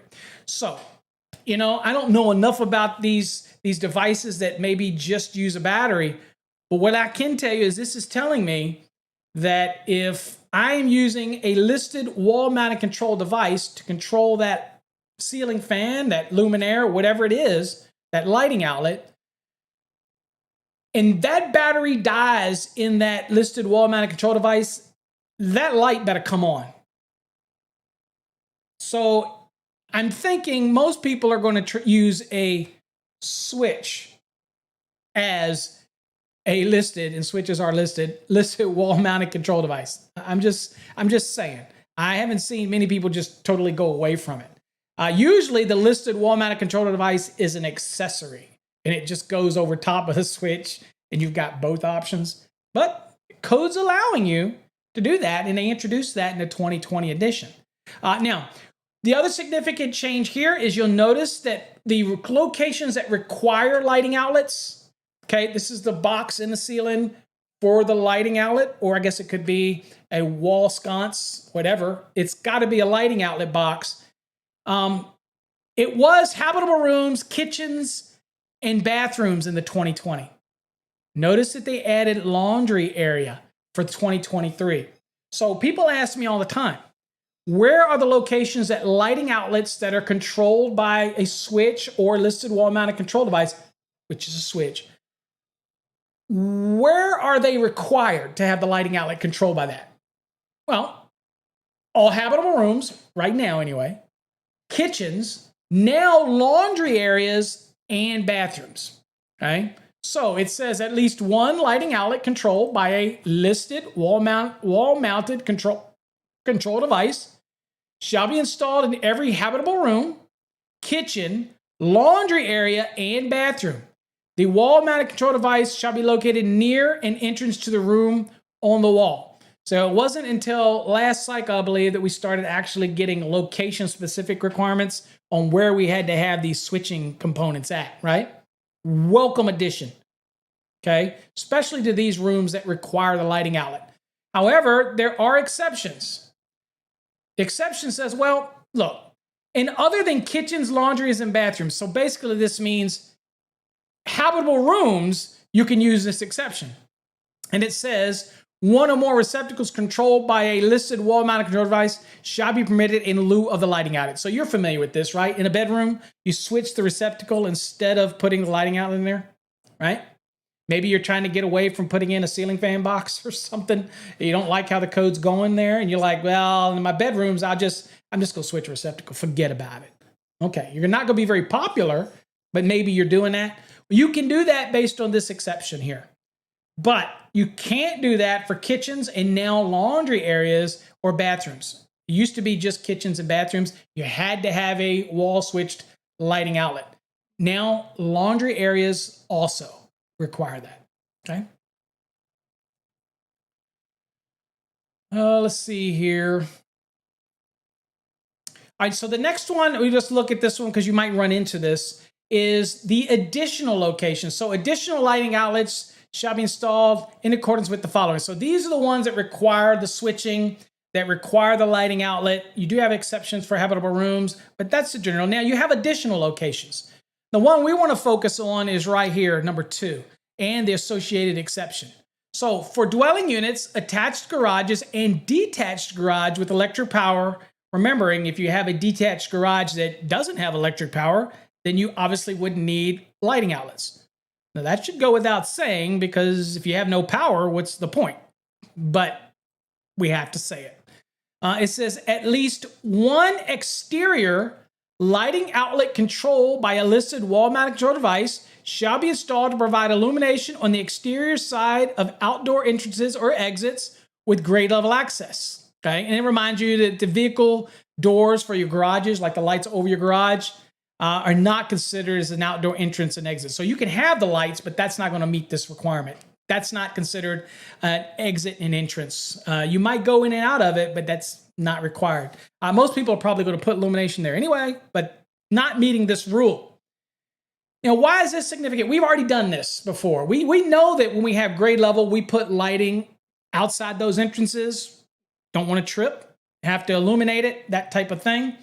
Well, the exception says, okay, look, for outdoor grade level bulkhead doors with stairs, access to a subgrade level basement, the required lighting outlet that provides illumination on the stairwell steps shall be permitted to be located in the basement interior within 5 feet horizontally from the bottommost stairway riser. Okay. It says the interior lighting outlets shall be permitted to be controlled by a listed wall-mounted control device or by a unit switch of the interior luminaire or interior lamp holder. Okay. One of the key components here is if you ever gone to a subgrade level steps where you're side of the house and you're going down steps to go into the base or go into the sub level, well, if you're required to light it outside, well, since it's going down those steps, you're permitted to put the illumination on those steps from the interior portion of that basement. But it has to be, the illumination can't be more than 5 feet horizontal from the bottom stairwell riser. Right? So you got to be careful, and it might be on the door. Now, obviously, it wouldn't do you any good if it's not glass or whatever to get that light out there. To be honest with you, most people are probably going to put it down underneath where you go down anyway and be able to support the light anyway. But you do have some allowances here, just so you know. Okay. The other thing that we want to look at is this one right here deals with dimmers. Right? No, 210.70A23, which is right here. This talks about lighting outlets and the ability to control them from each level, where you have risers, and you have 6 or more risers that comes to a landing. So any steps that you have 6 or more, you're going to have lighting illuminating those steps, and you're going to have a switch at each level, right, to control it. All right, well, this one right here allows you to use dimmers. However, the language is added to this from the previous edition that's making it clear that, okay, look, I'll let you dim that lighting, but I have to be able to control that dimmer from all of those locations. So if I hit the light from the bottom or from the top or from maybe one of the levels that has an exit on it from the landing, if I hit that, I can make all that light come on fully bright. Okay, they can't be independently controlled. I have to be able to hit it and turn it on and take it to the maximum brightness no matter what the location I'm at. So I'm at the bottom, the top. This is probably already going to take care of itself, because if you're putting in dimmer systems, they're probably all going to be connected to the same luminaire. This just makes it codified, if you will, in making that statement. If that's even a word. Yes, it is. Codified is indeed a word, I guess. All right. 210.15, some feeder applications. Again, making it clear that we're talking about not over 1,000 volts. And it also reminds you, if you're not familiar with it, and you might not because it is a code change, that now over 1,000 volts systems, over 1,500 volt DC systems are going to be in Article 235. So that's a new article specifically for those over 1,000 volt applications, right? Here, 215, we're dealing with feeders. We're talking about what? 1,000 volts or less, okay? Applications. This is just a format change. It used to be 215.2 A1A and A1B. Now it's just been broken out. It's still the same, telling you that you have to take feeders. Continuous loads for feeder sizing has to be based on 125% of a continuous load and 100% of a non-continuous load. That's not a change. It's just a formatting change in how this looks compared to what it used to look like, okay? That's the only significance of this. The same rules still apply. So nothing changed. It's just formatting difference, okay?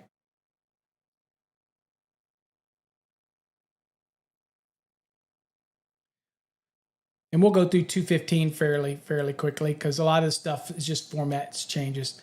Okay, next one, 215.15, barriers. What are we talking about here? Well, these were previously, if you look at, these were the 215.15 barriers. As you see here, it says, barriers shall be placed so that no energized, uninsulated, ungrounded bus bar or terminals is exposed to inadvertent contact by persons or maintenance equipment while servicing load terminations in panel boards, switchboards, switchgear, or motor control center supplied by feeder taps, that's 240.21b, or transformer secondary conductors in 240.21c. Okay, what are we talking about here? Y'all are probably well familiar of those little barriers that go over the lugs in a service application, right? You're probably well familiar with that. And we got those, and I can't remember if that is 230.62. I can't remember. But those were the little barriers that were required so that you don't come in contact with the hot lugs, that type of thing, because you can't turn that off. It's coming from the utility. Well, you now are going to have these same barriers, but they're not going to apply to just feeders that are going to like a panel. This only applies to the terminations of the lugs, let's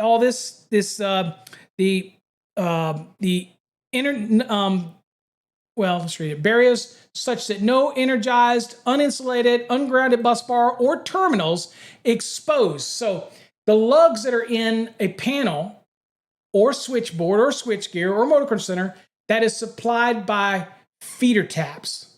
So if I've got a feeder running and I tap it and I use the tap rules in 240.21b, and then I'm feeding that piece of equipment, and the only reason we do tap rules is so we don't have to put overcurrent protection at the tap, okay? If that's what you're doing, that is where these barriers are going to be required now, at those terminations, okay? Those lugs, right? If you have a transformer, these secondary conductors that come out of the transformer go into, let's say, a panel and hit those lugs. Now they will have to have these little barriers on them. The good news is you probably buy these anyway. A lot of times they come with your service equipment, but now you just have to buy them separately. But you have to make sure that they are separated away. Now, it could be inherently built into the equipment that do this, like with switchgear and switchboards. It might inherently do that. With panel boards, it's usually not inherent. Okay, so you're going to have to get something that snaps on it or covers, okay, those uninsulated, ungrounded bus bars and terminals, things like that could be exposed. Then you're going to have to put these little barriers on them. But again, they're just like the same ones that you see with the service applications. Now remember, this only applies to feeder taps and secondary conductors of a transformer. Doesn't apply to that panel that you're running in your garage. Doesn't apply to those terminals because you can turn the breaker off for that. Okay. The reason this applies to the feeder taps is somebody might not turn off that breaker because that feeder tap is tapping a feeder that's supplying other loads. So it's hard to isolate it out without turning everything off. Okay, so they want to make sure that you isolate away. But this doesn't apply to normal feeder applications. Surge protection. Okay, you saw it coming. So we're required to have surge protection, and I believe that is 230.67. Let me jog my memory here. I'll go look real quick. In in the 2020 edition, let me go look. Yeah, 67. Well, now we're required to have this surge protection now on feeder applications. Now, this is going to pick up things like dwelling units of an apartment complex, dormitory unit applications, guest room and guest suites in hotels and motels. Okay. Now, this is new now. This is something if you're going to do a new installation, but it also is going to apply if you remodel or you change out something. So here's what it looks like. So you're going to have it where the feeder supplies any of the following surge protected devices shall be installed. Okay. If you're supplying feeders to dwelling units, you're going to have SPDs, dormitory units, SPDs, guest rooms and guest suites, hotels, motels, SPDs, and areas of nursing homes and limited care facilities used exclusively as patient sleeping rooms, then you're going to have SPDs. Okay, so those, can they be located? Okay, the SPDs shall be installed in, you can get the ones that click on the bus. Jay, y'all probably familiar with Jay, the basement king. He likes to get the ones that go right on the panel. You can get them there, or you can do the adjacent to the distribution equipment. That means mounted right to the side of it. as well, either or. And this is similar to what you could do for the service application. And they're connected to the load side of the feeder that contains branch circuit overcurrent devices. So this is going to be applying to where you have a panel, and out of that panel for those dwelling units, for those dormitory units, you've got the individual branch circuits that are going out to the different loads. That's where you're going to be doing it at that panel for that feeder. Okay. What type can they be? Type 1 or type 2. Okay. And if you want to see the different types, then you're going to go to 242, I believe. Right? Why is my mind? Why am I in jello mind today? Yes, for over voltage protection, 242. That's where they are now. It's no longer in 280 and 285. That changed in the 2020. Now it's in 242. So if you want to look at the different types of SPDs, and there you go. That's where you want to go. What's significant for us, you remodel folks? All right. Well, where the distribution equipment supplied by the feeder is replaced, all of the requirements of this section shall apply. So you guys that are bidding a price for a remodel, redoing, maybe you're doing apartment complexes, you got all those panels. If you replace it, guess what? Then you're going to be doing SPDs. And what are the rating of those SPDs? They shall have a nominal discharge current rating of not less than 10,000 amps or 10 kA. Okay? Should be probably at this point, any of the type 1 or type 2 probably shouldn't be less than that anyway. And I am more than sure that the manufacturers, since they probably helped drive this, I am probably sure they're going to be at least 10. Okay? All right. We're kicking along. You still with me? Don't leave yet. We got more. All right. I know I said coffee hour, and I never stick to a schedule. So it's looking like it's coffee hour plus. Okay. All right. So next thing we're looking at is service load calculations. Now, a lot of shuffling up here. So hang with me because there's a lot of changes. So everybody that's in, like example, in my Fast Tracks program that are learning the code, learning calculations, just when you think you understand the flow of Article 220, guess what? It changes. So what we do see now is we've added some additional parts to 220. We've added a Part 6, okay? And the Part 6 is dealing with some allowances for receptacles in the healthcare facility. Remember, all those receptacles that are required for like Category 1 and Category 2 rooms, that's a lot of receptacles. So if I had to calculate those at 180 VA per, I mean, that's a lot of demand here. That's a lot of, shouldn't say demand, that's a lot of connected load at 180 VA per strap, right?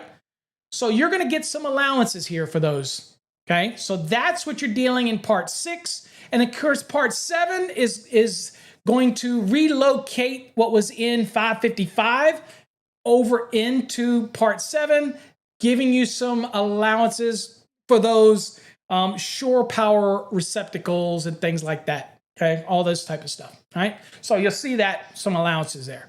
So as you can see here, the illustration that kind of gives you the roadmap has changed, right? So you'll notice that all of these, the new ones, the healthcare facility and the marinas, boatyards, all those are stemmed to Part 3. That's a standard calculation. Of course, you have optional methods that apply over here, but you see this structure, these apply to a piecemeal calculation method that's under the standard method. But this kind of a pictogram shows you, infogram shows you how things are going to flow in the different parts. So that's new. You didn't have these in here before, okay? Not a significant change, but I'll talk about it right here.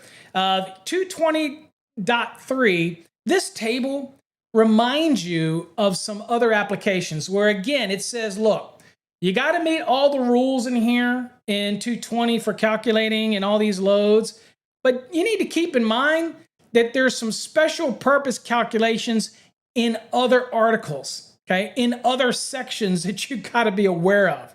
And all it's doing is reminding you of that. A good example of that is right here, motors and servo motors. It reminds you then 430, and you have 430.24, so that is the largest motor at 125% in the sum of the other motors that are in the same group. Okay, well, that is unique to 430. And this is saying, look, we're not covering that in 220 for calculations. So just be aware you will have other requirements that you have to follow in these other articles and sections. That's a neat thing about this table. It just reminds you there are other rules in here. And then also you'll notice that none of these are in chapters 5, 6, or 7, because you're going to have your own unique rules in 5, 6, or 7 that can modify or supplement anything in chapters 1 through 7. But these that you see right here, these are specific that are in chapters 1, 2, 3, and 4. In fact, these are in 2 and 3 and 4, and they have other specific calculations that you might have to make that are in addition to what you're doing here in 220. Just keep that in mind, okay? All right, C, 220.5 floor area. Now, you might remember this in the 2020 code. That was in 220.11, and it moved from 220.12 to 220.11. Well, guess what? It's then moved again. Now it's back up here under calculations in .5, and this is where you get the rules that tell you that you can round up, you can drop anything 0.5 or greater, you round up. Anything less than that, 0.4 or less, you drop off. But here's where you're going to see the floor area rule. Now this is significant. Check this out. The floor area of each floor shall be calculated from the outside dimensions of the building, dwelling unit, or other area involved. For dwelling units, the calculated floor area shall not include open porches or unfinished areas not adaptable for future use as a habitable room or occupied space. Guess what's missing, folks? The garage. That's missing. So if you were, I can't show you what it's in the 2020 edition because they don't bring it up here. But if you go look at the 2020 edition, you got your code book, and you go look at 220.11, it said for dwelling units, the calculated area shall not include open porches. Okay, we still have that. It said garages. Garages is missing now. So guess what? You now have to account for that garage space. Don't make that mistake in thinking that you can leave off the garage because it used to be that way in the 2020. Not anymore. You're going to have that garage is going to count in that floor space, okay? I like this flow here. This change right here is not significant in the fact that 220.14 was there before and all those type of things, but now it kind of throws in your face right up front. It says, hey, look, all the branch circuit loads that you're going to calculate in part 2 are covered here. 220.14 is for other loads, all occupancies. And we say other, it's not going to be the 3 VA per square foot, all that kind of stuff. This is all other loads that you might encounter. That's going to be covered under 220.14. And it says all occupancies now. 220.16 for additions to existing installations. 220.41 for dwelling units. Do you notice something? Remember all those things that were in 220.14J for dwelling units and gave all those instructions? It's gone now. The dwelling unit receptacle requirements, you know, the 3 VA per square foot and all that, that now has its own specific section. So here it's 220.41. If I click it, you'll see that all of these rules that we hear from 220.14J in the previous code is all here now. Okay, so it's now .41. So keep that in mind when you think something's happened, something's missing, it's still there. Okay, 220.42. Notice this application now, this table. These are your VA per square foot for the general lighting. Remember what that used to be? You guessed it, that used to be 220.12. It's not there anymore. It's 220.42 now, right? And 220.44, remember that used to be 220.14, and that was M as in Mary. It's gone. Now it's .44. So it's not really a change in the code. It's a change in where it's laid out. So that's why I wanted to point it out, because you're going to see these references and you're like, I'm not familiar with these. It's all still there. It's just been moved around. Okay. And it's been organized. And I believe it has been organized much better the way it is now. Okay. All right. 220.11 maximum loads. Again, this is been in the code before. But if you remember, 220.11 used to be the floor area, right? Well, now it's changed. And you can see the difference in what it's talking about. It says the maximum loads, and it starts giving direction on what is the maximum load to be put on a branch circuit. So now we've got motor operated in combination loads. It gives you direction. And I'll cover this one because this one's pretty important, and it gives you the direction. But now you've got inductive and LED lighting loads information. We got electric cooking appliances, and this is what's going to give you the permission to use 220.55. And you'll notice that some more notes have been added to the range table as well. But this is just kind of saying, look, these are the maximum loads that you can put on these branch circuits. Now, this is interesting. I'm going to read this one because I like how this one flows. Motor operated and a combination loads. That means a combination of motor operated loads, right? And other equipment. So it says where a circuit supplies only motor operated loads, the conductor sizing requirements specified in 430.22 shall apply. So this is dealing with load. In 430.22 is sizing conductors up in 430 for motors, but it's telling you when it comes to the load that if you've got supplying only motor operable loads, then it's going to be, for the branch circuit, it's going to be 430.22 is still going to be how you would apply it. And what is that? 125% of the motor's FLC. Okay? It says, now, where a circuit supplies only air conditioning equipment, refrigeration equipment, or both, the requirements of 440.6. Now, again, same concept. It's going to be typically, if you look at 440.6, and I'll just look at it real quick so you can see it. This is where you're going to get the information here. Okay? And it gives you all the rules and everything as you go through it. Okay? It's going to give you that direction. And again, you'll see it scrolls all the way down. So it's talking about same rules that you would apply here. Okay. And then it goes on to, it says for circuit supplying loads consisting of motor operated utilization equipment that is fastened in place and has a motor larger than 8 horsepower in combination with other loads, the total calculated load shall be based on 125% of the largest motor.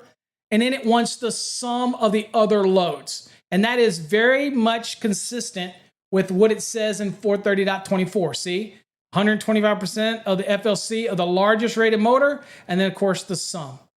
Okay? So these are things that are just reminding us that we can use the same process in 430, in 440, in 430.24, same processes in order to determine load calcs, to come up with a load value, okay? Same concept. All right, I won't go in each one of these, but this one also reminds you that when you're doing inductive or LED lighting, it says the calculated load shall be based on the total ampere rating of such the units, not on the wattage of the lamps. Why would that be? Well, because you could have the wattage watted down, but you could have bigger. Okay, so you don't want to go based on the lamps, right? You want to go based on what the total amperage rating of the unit that the lamps go into, because somebody could put it at that maximum value. Okay, so this is just giving you that additional direction. And again, this one's just reminding you that as long as you're dealing with household cooking appliance loads excess of 1 3/4, then you can use table 220.55. People ask me all the time, what is it if I have a cooking appliance that is less than 1 3/4, maybe 1 kW, then you're going to use 1 kW. That is a specific load, and you have to take it into consideration. It's not like you can just forget about it. Still got to take it. But this is the threshold, okay, that exceed 1 3/4 that you can actually use the allowances in table 220.55. That's what that's saying. Now here you see 220.14, and like always, remember, here's that specific appliance that we were talking about. If it happens to be 1 kW, then you would use 220.14a to pick up that load. You with me? Those type of thing. Okay. So here you go. You get some allowances down here. Here's your motors. Again, 430.22 is for a single motor. 430.24 is more than one motor or other loads. And 440.6 is dealing with the HVAC applications. So again, tells you all about it. This didn't change. Okay. The fixed multi-outlet assemblies. Okay. Again, not a significant change here either, except for it says for the purpose of this section, here it says the calculation shall be permitted to be based on the portion that contains receptacles. So if the portion of the multi-outlet assembly that doesn't have receptacles in it for some whatever odd reason, maybe it's just being used as a chase to get the wires over to where you have the sections that do have the receptacles, then again, it only applies based on the portion that actually contains the receptacles. That's the only portion of that multi-outlet assembly that's going to apply. Okay. Here's your I. Again, just kind of changed around a little bit in the numbering sequence. Why? Because J used to be for dwellings and now it's not anymore. So this is the office buildings. So now it's been added. I think previously office buildings was K, but now to keep the number sequence, it's now J. So other than that. And here's part 3. This is your standard method. You see now they added 6 and 7 to be applied here. Okay, so they're applied here. 220.41, again, this is what you saw us go to earlier.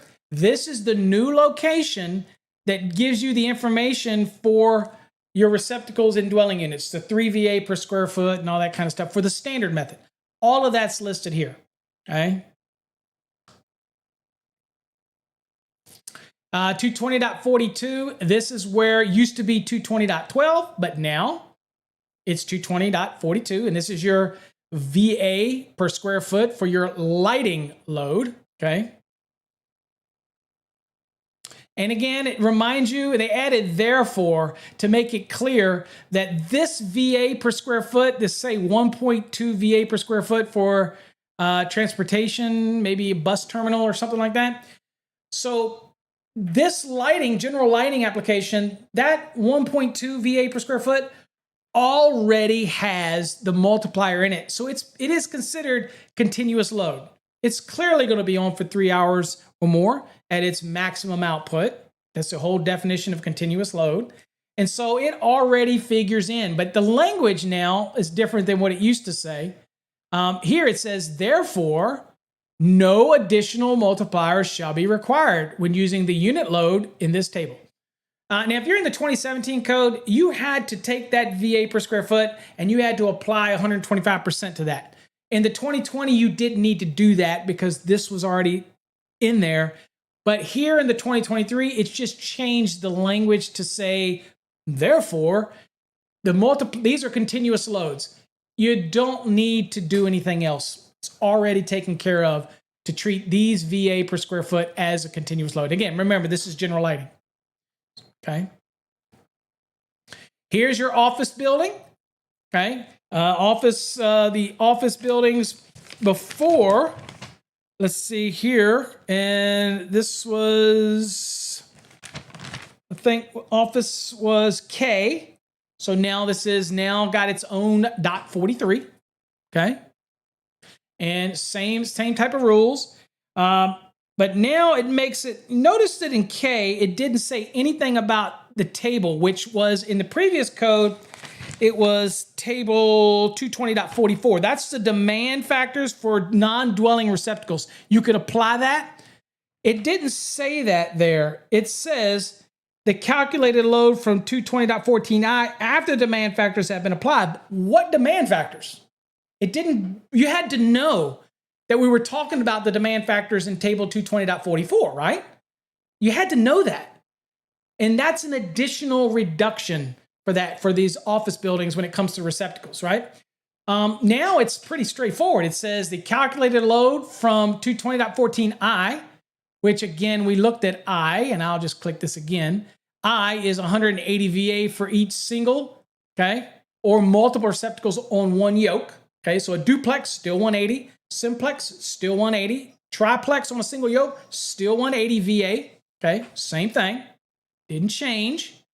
But now it's telling you after the table's applied, so the calculated load, which means you have to do something. Remember, connected load is before we do anything. Calculated load is after. It's the same as demand load. It's something after we've done a calculation. So it says the calculated load from 220.14i, which is 180 VA per strap, after table 220.47 demand factors have been applied. So this is now making it much, much more clear. Now remember, it's the larger of the two. So I could have a really large building and maybe 1 VA per square foot ultimately ends up being is higher than it would be by using item number 1 based on the actual number of receptacles that they give you. And maybe it's 50 receptacles. Maybe it's 250,000 square foot building, right? So that's 250,000 VA. Now, maybe it's only 70 receptacles.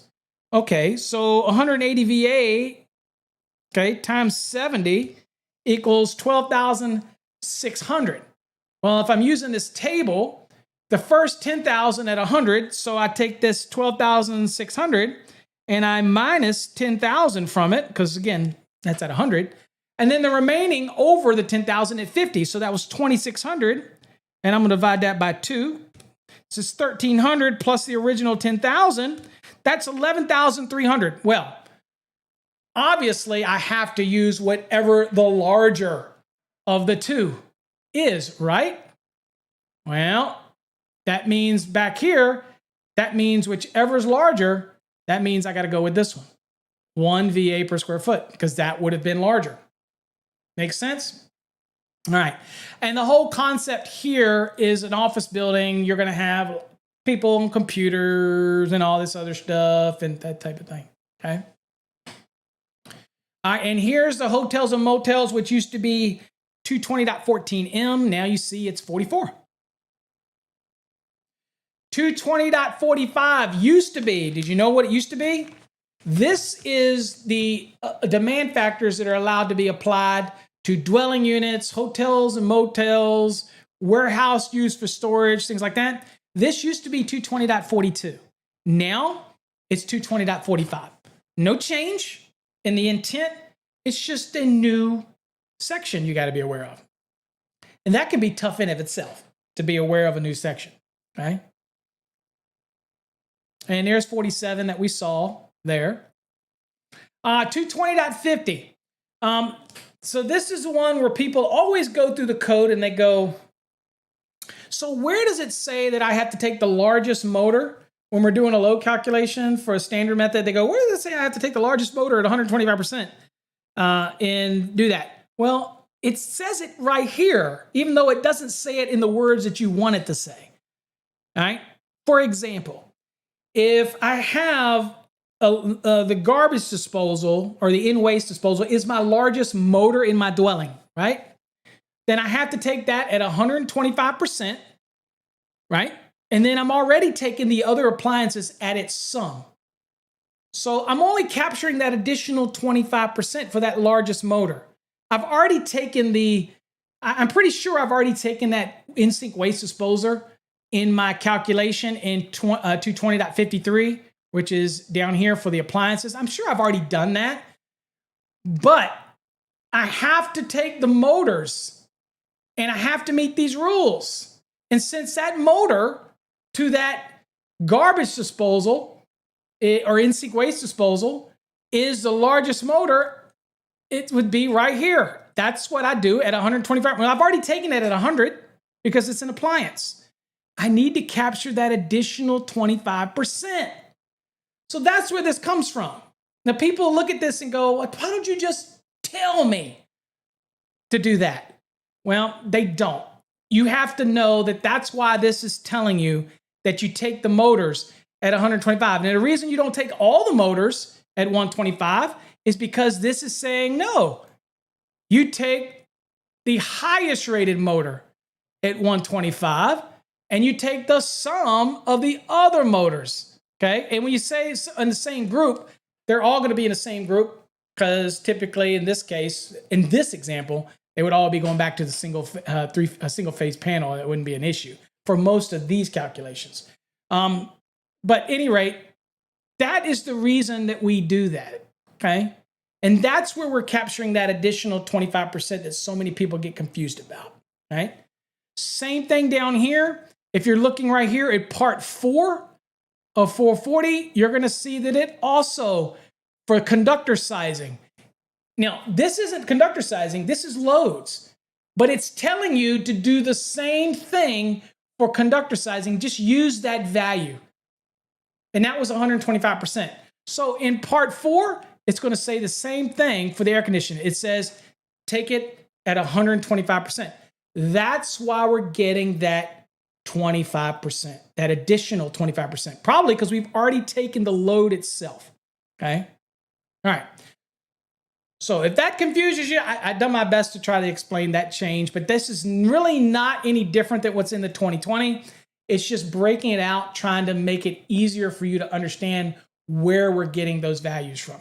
Okay. Now, if this is a non-dwelling application, a commercial building, same rule applies. We take your motor, you take the largest motor at 125% and the sum of the other motors are in the same group. Okay. If you have other motors that aren't in the same group, then you're going to take that motor at 125% and then the sum of any other motors that would be in the same group. Okay. But in a dwelling, pretty straightforward how you would apply that. Here's the small appliance loads. Again, this is telling you 1500 VA. That's not a change. Now, here is a change for appliance loads for dwelling units. Okay.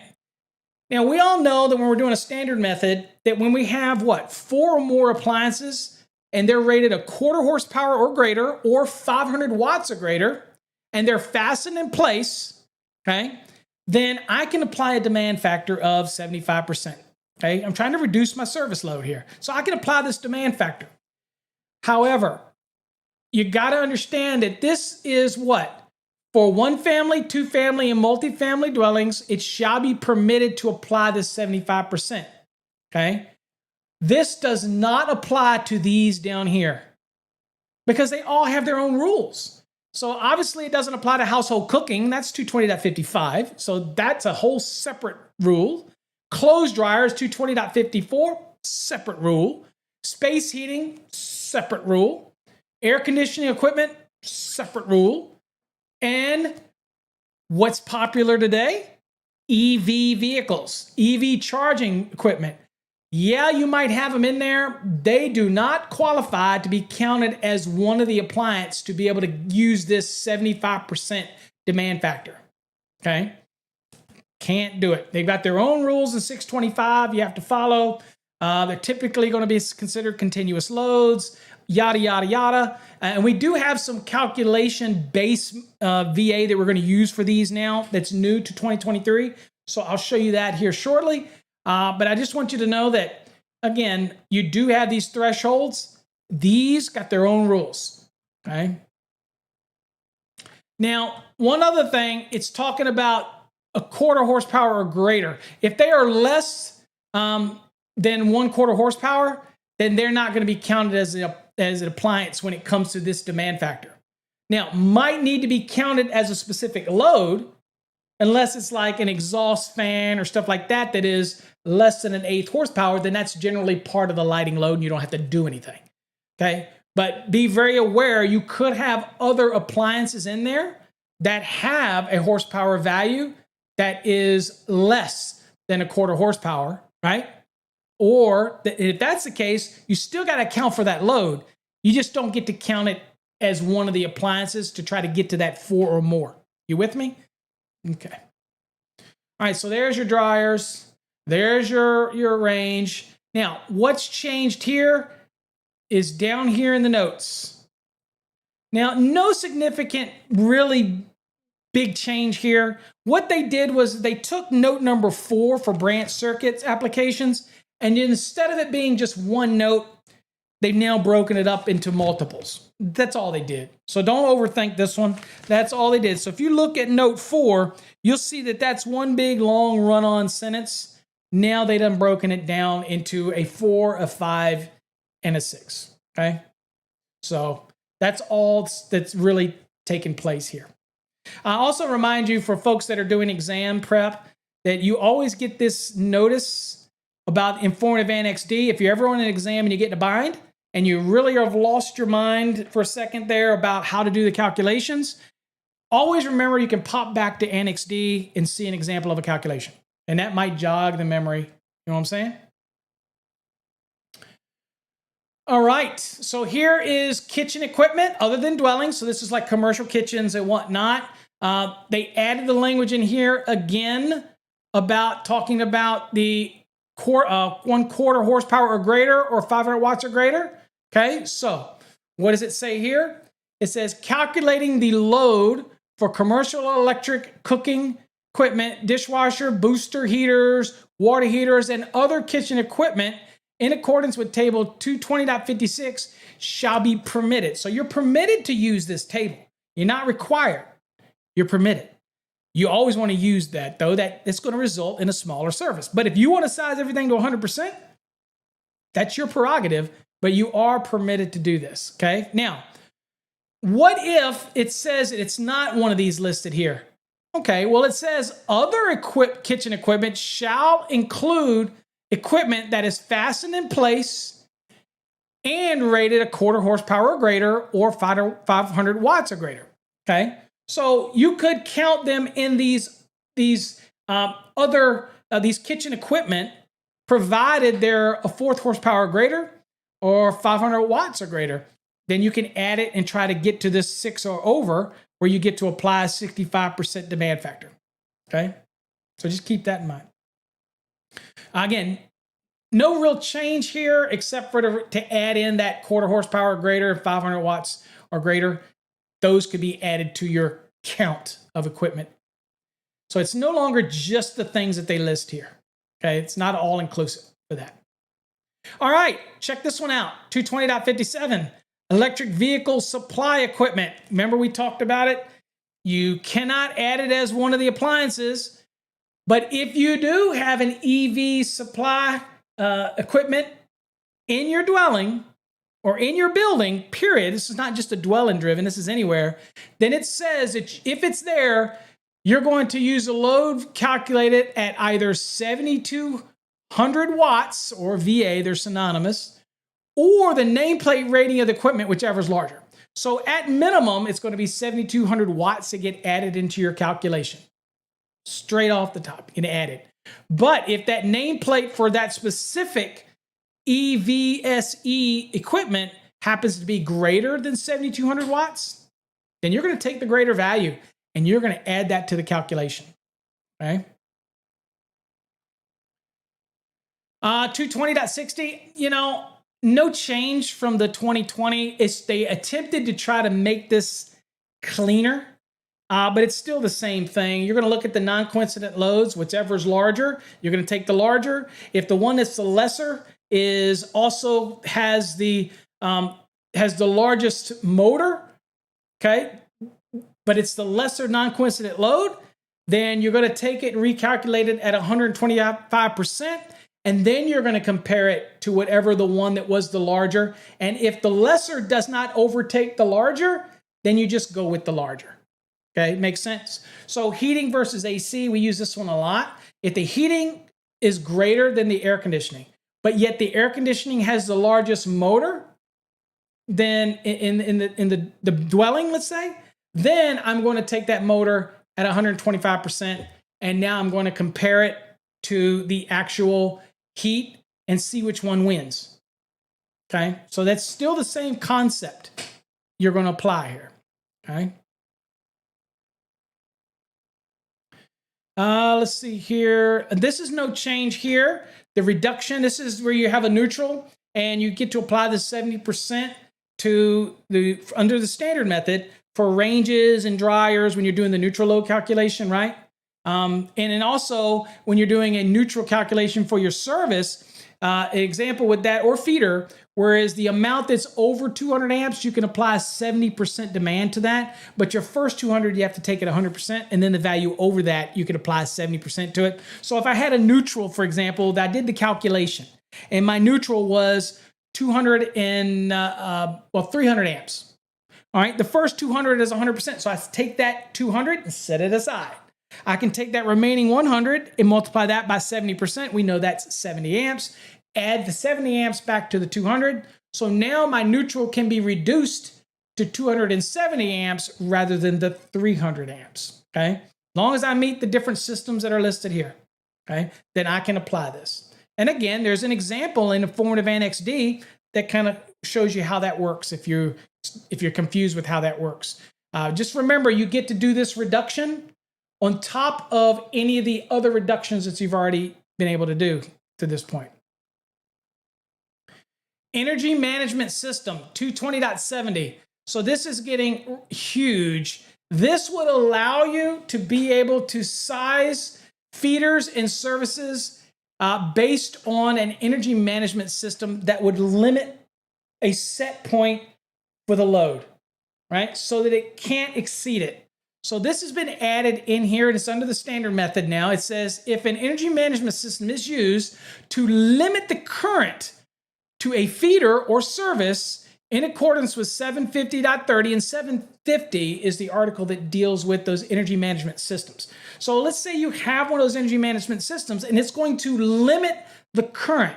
Okay, well, if that's the case, it says a single value equal to the maximum ampere set point of the EMS shall be permitted to be used in load calculations for feeders and service. So if I have one of these unique systems and I can limit the load, and this system sets that limit so that I cannot exceed that set point, then I can base my system on that and size everything based on that if I have that type of system. So it just gives a little more flexibility to the designer of the system. Now, it does remind you that the set point value, whatever you would set it at, of the EMS shall be considered a continuous load for the purpose of load calculations. Okay, so whatever that is, remember, if you're going to use this, then you're going to take the values as a continuous load. Now, optional method, part 4. No big significant changes, just some numbering changes correlate to it. Nothing overly significant here that we have to worry about. Again, the existing dwelling unit, same really it was before. Here it seems like it says service or feeder. So again, existing dwelling applies to both services or feeders. I have an interesting article over at my blog that explains how to do this, right? But basically, if you were adding to an existing dwelling, then you're going to redo the entire calculation. If you're not adding any additional cooling and heating or whatnot, you can just do the entire calculation again using this method. Take all of the nameplate values here. You can do the general use based on whatever the existing square footage is, and then add the new square footage. Add everything up, and then you can apply the first 8 kVA at 100% and the remainder at 40, and see if the existing service is still okay, right? If you have, or they want to add some type of air conditioning loads, okay, or any space heating loads, well, you've already calculated the load here. All you do down here is take the value that you calculated up here and now add the air conditioning load to it. And as you can see, air conditioning or heating, it's at 100%. So you just take whatever the value is, and so you're going to add it to it. So let's say I did this one and I had a house that was 2,000 square foot, and I added another 500 square foot, so it's 2,500 square foot. this is telling me redo that load calculation at 3 VA per square foot, determine how many small appliance branch circuits you have, and then take the nameplate of all the appliances for the existing dwelling and anything new I'll be adding, and see what the amps would be and compare it to the existing service to see if you're okay. Okay? Now, if I'm doing that same calculation, but now somebody comes and says, you know what? I also want to add central cooling in there. Central air conditioning. Well, what do? Well, I take the same value I just calculated here, but then I take the actual value of that central air conditioning at 100%. I add it to that, and then I compare it and see what the existing service is, because now it may be greater than what that is. And if it is, then that tells you that your existing service doesn't have the capacity, and you're going to have to do something accordingly. Okay? So that's what you're doing here to determine if you have that capacity. Okay? So not really a change. It's just, making you aware of all these, kind of give you a little better layout.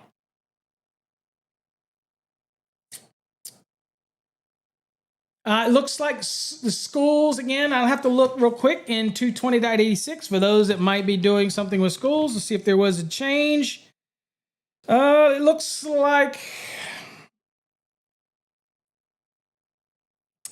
well, yeah, it looks like basically they're changing how they address the VA. So before it said 3 VA per square foot at 100%. So here they're saying 0 to 3 VA, okay, at 100%. Okay. And so again, at the end of the day, I do have a video that also talks about school calculations. So it's not what this video is, but you will notice that there is a change here under the total VA per square foot. Okay, and how we do this calculation. Okay. Let's see here. All right, so here is let's say you have an existing dwelling and you want to determine if the existing loads or what capacity do you have available for your existing service. Well, one of the applications or feeder load, existing feeder application or service calculation, one of the things you could have done is you can say, well, okay, well, let me get what the maximum demand is available for 1 year period. So contact your power company, okay?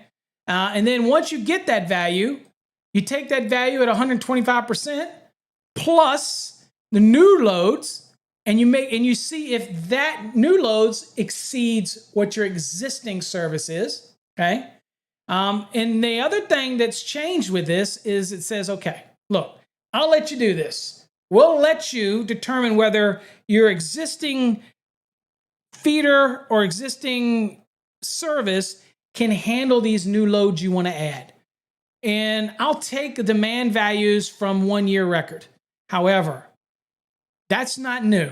What is new is this part. It says this exception, okay? Right here, the exception to the demand value 1 year. You have some exceptions here that says if the demand data for 1 year is not available, for some reason you can't get it, they can't provide it for you, it's not available, then you can actually put a meter on this, and it says the calculated load shall be permitted to be based on the maximum demand, the highest average kilowatt reached and maintained for a 15-minute interval, continuously recorded over a minimum of 30-day period using a recording ammeter or power meter connected to the highest loaded phase of the feeder or service based on the initial loading at the starting of the recording. So you could go and put a device on there and take your measurements for 30 days. And we're looking for that highest average over that 15-minute interval. They'll allow you to do that, because your demand value data for 1 year may not be available.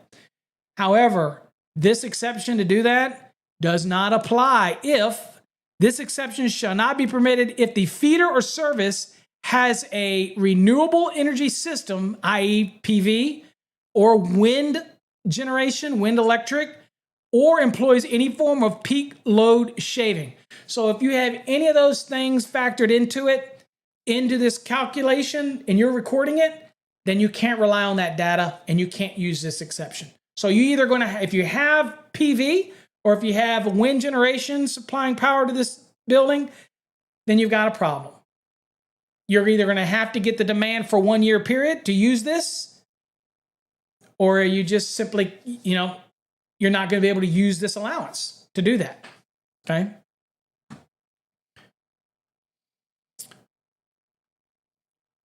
And let's see here. No significant change there. Farm loads.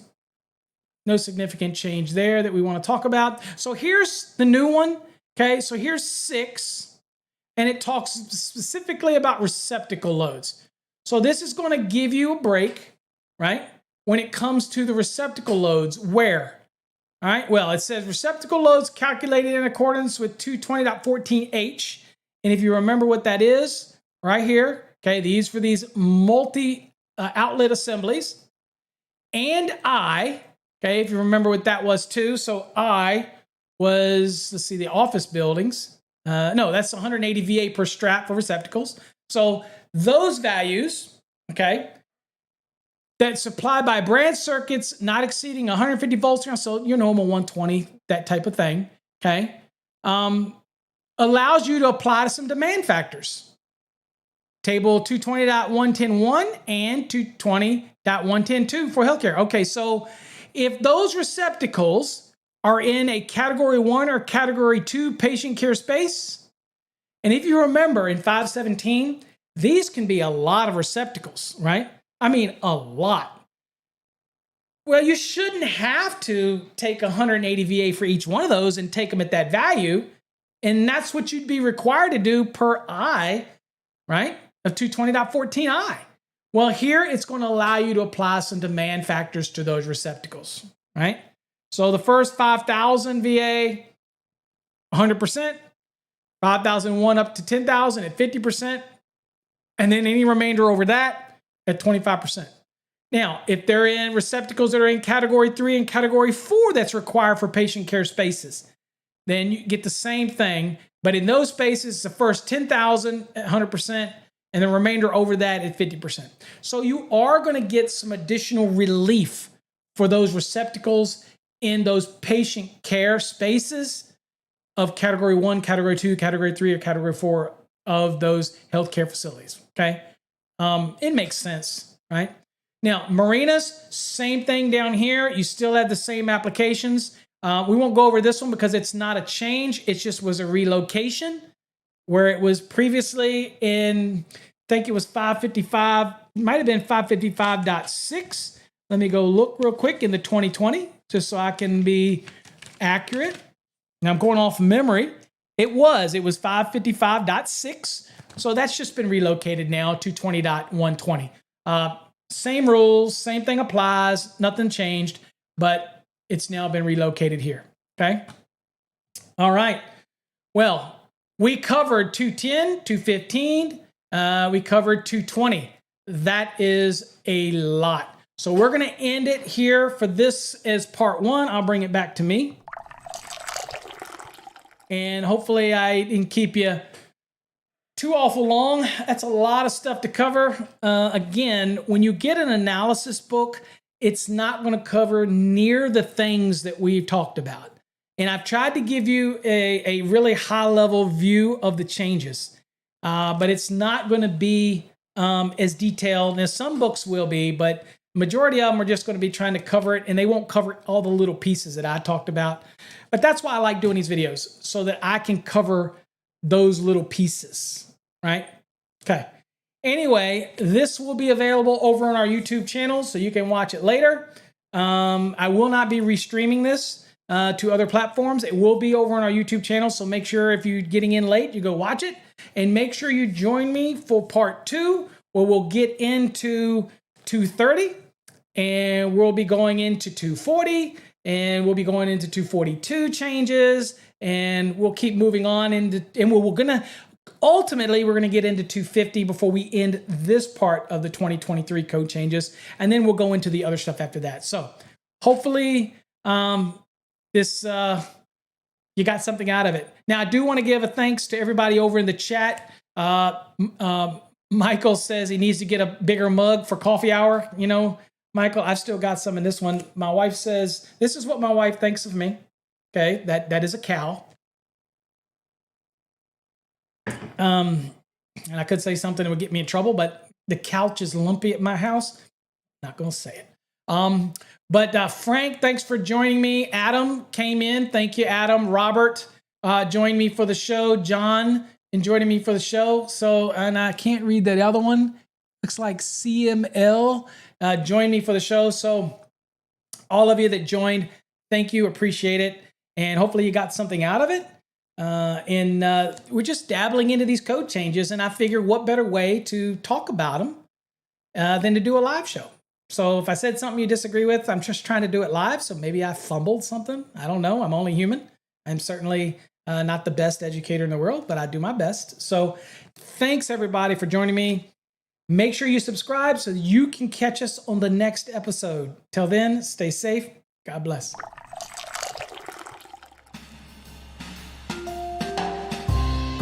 Morning coffee, vanilla latte served to go. I drink it slow.